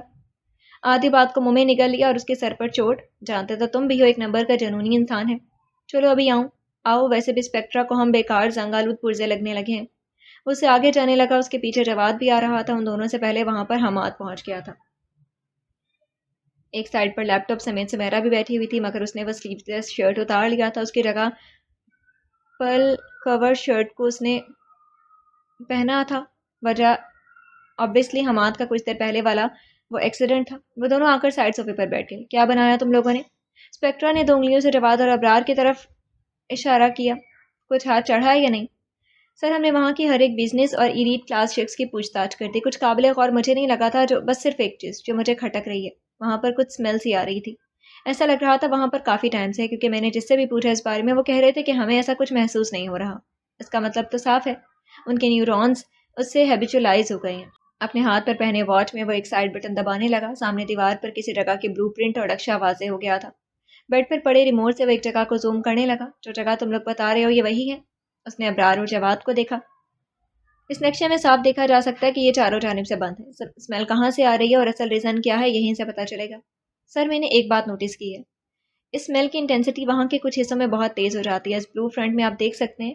اس لیفٹ سائڈ پر مجھے زیادہ شک ہو رہا ہے. روم میں سنسنی خیزی چل رہی تھی. وہاں پر بیٹھے ہر ایک شخص کے دماغ میں سوالیہ نشان کے مختلف جواب بن رہے تھے اور مطمئن نہ ہونے پر واپس مٹ بھی رہے تھے. لیکن ان کی آنکھیں سامنے ڈم لائٹ کی روشنی میں دیوار کے اس نقشے پر جمی ہوئی تھی اور زبانیں خاموشی کے تلے دب گئی تھیں. تم صحیح کہہ رہے ہو, اصل جگہ یہی ہے. اسپیکٹرا نے ابرار کو دیکھا اور کچھ دیر بعد کہنے لگا. ہمارا تمہارے پلے کچھ نہیں پڑ رہا. اس نے اس کے چہرے پر بنے کنفیوژن کو ڈھونڈ لیا. یہ سر مجھے سمجھ نہیں آ رہی. میرے بھی سر کچھ نہیں لگا. سمیرا انہی کے پاس آ کر سائڈ پر پڑے کاؤچ پر بیٹھ گئی. اس بلو پرنٹ کو دیکھیں. اس کے چاروں اطراف سے کہیں نہ کہیں پرائر ایکسچینج یا ڈرینیج کا سسٹم بنا ہوا ہے. اور یہاں پر دیکھیں اس جگہ پر ایسا کوئی راستہ, کوئی سوراخ دکھائی نہیں دے رہا. ایک اور بات, اس کے ڈرینیج اور ویسٹ سسٹم زمین کے اندر ڈیزائن ہوا ہے, جس کی وجہ سے وہی اسمیل یہاں پر تیز بھی اس لیے آ رہی ہے. اس نے حماد کو دیکھا. اس نے سر ہلایا. گڈ, یہاں تک تو ٹھیک ہے, مگر ابھی یہ بتاؤں یہ جگہ کس کے انڈر آتی ہے اور کون ہے اس کا آنر؟ یہ جگہ رحیم داد نامی آدمی کی ہے, جو کہ ایک بہت بڑا صنعت کار ہے. یہاں پر اس کے کارخانے اور یہ جگہ اسی کے گوداموں کا تقریباً لگ رہا ہے. اوپر سے میں نے سب دیکھ لیا, مگر انڈر گراؤنڈ کیا ہے یہ نہیں جانتا. اس بار جواد نے جواب دیا تھا. لگتا ہے ایک بار مجھے خود یہاں کا وزٹ کرنا ہوگا. اس کی نظریں کھوجتے ہوئے دوبارہ بلو پرنٹ پر ٹک گئی تھی. 1 منٹ سر, جیدی نے ابھی جو نام لیا اس کو میں نے کہیں پر دیکھا ہے. اسپیکٹرا نے سمیرا کو دیکھا. وہ کاؤچ سے اٹھ کر اپنا لیپ ٹاپ اٹھا کر وہیں پر پھر سے آ گئی. کیا یہ بندہ ہے رحیم داد؟ وہ ایک درمیانی عمر کے آدمی کا تصویر اسپیکٹرا کے سامنے کرنے لگی. بتاؤ جواد, یہ ہے وہ آدمی؟ لیپ ٹاپ کو اشارہ کر کے اس نے اسپیکٹرا نے ہلکا سا اس کو ٹیڑھا کر کے جواد کے سامنے کیا. یس سر یہی ہے. اس نے ایک نظر میں پہچان لیا. اسپیکٹرا سوالیہ نظروں سے سمیرا کو دیکھنے لگا کہ اس شخص کو تم نے کہاں دیکھا ہے؟ آپ نے کہا تھا ملک کے بڑے اور ایکٹیو ایکسپورٹرز کے بارے میں نکالنے کے لیے. کہ مجھے بہت زیادہ ایک شخص نظر آ رہا تھا. وہ کی بورڈ پر پھر سے انگلیاں چلانے لگی. وہ دوسرا آدمی یہ ہے. اس نے لیپ ٹاپ کو کچھ ہی منٹوں بعد دوبارہ اس کے سامنے کیا تھا. کون ہے یہ بندہ؟ اس کے چہرے پر دھوکہ کھایا جا سکتا ہے. سر اس کا نام حمزہ قریشی ہے. اس کا اور رحیم داد کا بزنس ایک جیسا ہے. یہ بھی ایک صنعت کار ہے اور ایک بہت بڑے پیمانے پر امپورٹ ایکسپورٹ کرتا ہے. اس کے بارے میں کوئی اسکینڈل بھی نہیں ہوگا. بات کے آخر میں وہ سوالیہ نشان چھوڑ کر سمیرا کو دیکھنے لگا. یس سر, اس کے بارے میں کوئی خبر لیک نہیں ہوئی.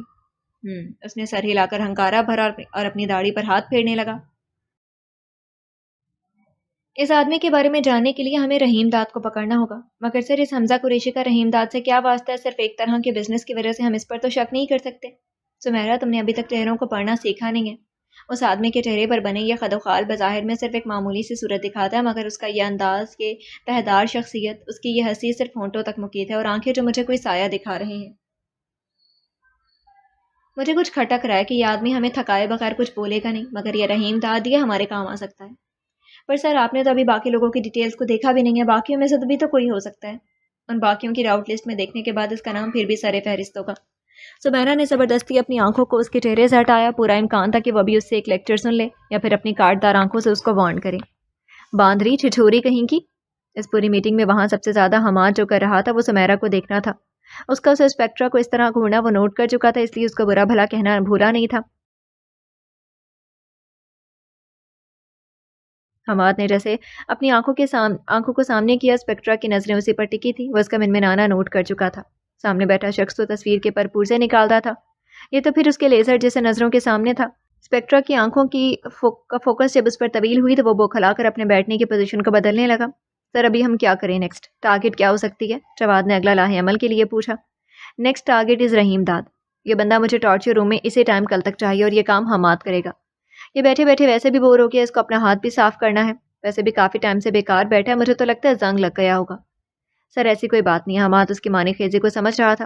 ایسا ہی ہونا چاہیے، مجھے بیکار لوگ زندہ نہیں زمین کی تہ میں اچھے لگتے ہیں۔ اس نے کوئی جواب نہیں دیا تھا۔ اس آفیسرز کے بارے میں کچھ ملا؟ سمیرا نے سر اٹھایا۔ یہ سر کچھ حد تک سبھی کے بارے میں مل گیا، مگر جو ڈاکٹر ان کو ٹریٹ کر رہا تھا اس کا ڈیٹا مجھے نہیں مل رہا۔ بہت اسٹرانگ سیکیورٹی رکھی ہے اس نے اور یہی بات مجھے سمجھ نہیں آ رہی۔ میں 6 گھنٹوں سے اس کے پرسنل کانٹیکٹس کو ایکسیس کرنے کی کوشش کر چکی ہوں، مگر ابھی تک مجھے ہاتھ کچھ بھی نہیں لگا، نہ ہی میں اس کے فائر والز کو کراس کر پا رہی ہوں۔ تم کتنے لیئرز کی سیکیورٹی کو بغیر کسی ہچکچاہٹ اور پرابلم کے توڑ سکتی ہو؟ سر میں آسانی سے 3 لیئر سیکیورٹی کو توڑ کر کسی بھی ڈیوائس میں انٹر کر سکتی ہوں۔ سب سے زیادہ مشکل سیکیورٹی جو تم بالکل کراس نہیں کر سکتی کہ ابھی تک جتنا ٹائم تم نے لگایا ہے، تمہیں کیا لگتا ہے یہ کتنے لیئرز کی سیکیورٹی ہو سکتی ہے؟ مجھے لگتا ہے سر ڈاکٹر نے ٹاپ نوچ سیکیورٹی کو لگایا ہوا ہے جو کم از کم 4 یا 5 لیئر سے تو کم نہیں ہے۔ اس نے سر ہلا دیا۔ ابھی یہ بتا دو ایک رف سے پرسنٹیج میں کتنے لوگ مثلا پاکستان میں اسے یوز کریں، کیونکہ تم نے کہا تم 6 گھنٹوں سے بھی کچھ نہیں کر پائی۔ ایک عام آدمی تو ظاہر سی بات ہے اتنا خود کو اوور کور نہیں کرے گا۔ Yes sir you are right, Pakistan میں کوئی ہائی فائی اور ایلیٹ کلاس کے لوگ صرف اس کو افورڈ کر سکتے ہیں۔ جسٹ 2% یا اس سے کچھ پوائنٹ زیادہ صرف اس طرح کی ٹیکنالوجی کو استعمال کر رہے ہیں، اور وہ بھی بڑی کمپنی، کارپوریشنز اور IT ایجنسیز وغیرہ۔ یہی اصل بات ہے کہ ڈاکٹر انہی 2% لوگوں میں سے ہے۔ اب سیکیورٹی کیوں ضروری ہے؟ اس کا پروفیشن تو اس سے یہ ڈیمانڈ نہیں کر رہا۔ جو لائف سٹائل وہ شو کر رہا ہے اس کے لیے بھی ضرورت نہیں ہے، تو کچھ ایسا ہے جو وہ چھپا رہا ہے۔ ایک ڈاکٹر کی اتنی اسٹرانگ سیکریسی کو کہیں آپ لوگوں نے دیکھا ہے جس کو تم جیسی ایڈوانس ہیکر بھی کریش نہیں کر پا رہی؟ یقیناً اس کے تانے بانے ان آفیسرز کے موت سے جڑے ہیں۔ دم سادے سبھی جو بیٹھے تھے سسپینس کے ختم ہونے پر سانس لینے لگے تھے، سب کے چہرے پر داستان رقم ہونے کی تصویر دکھ رہی تھی۔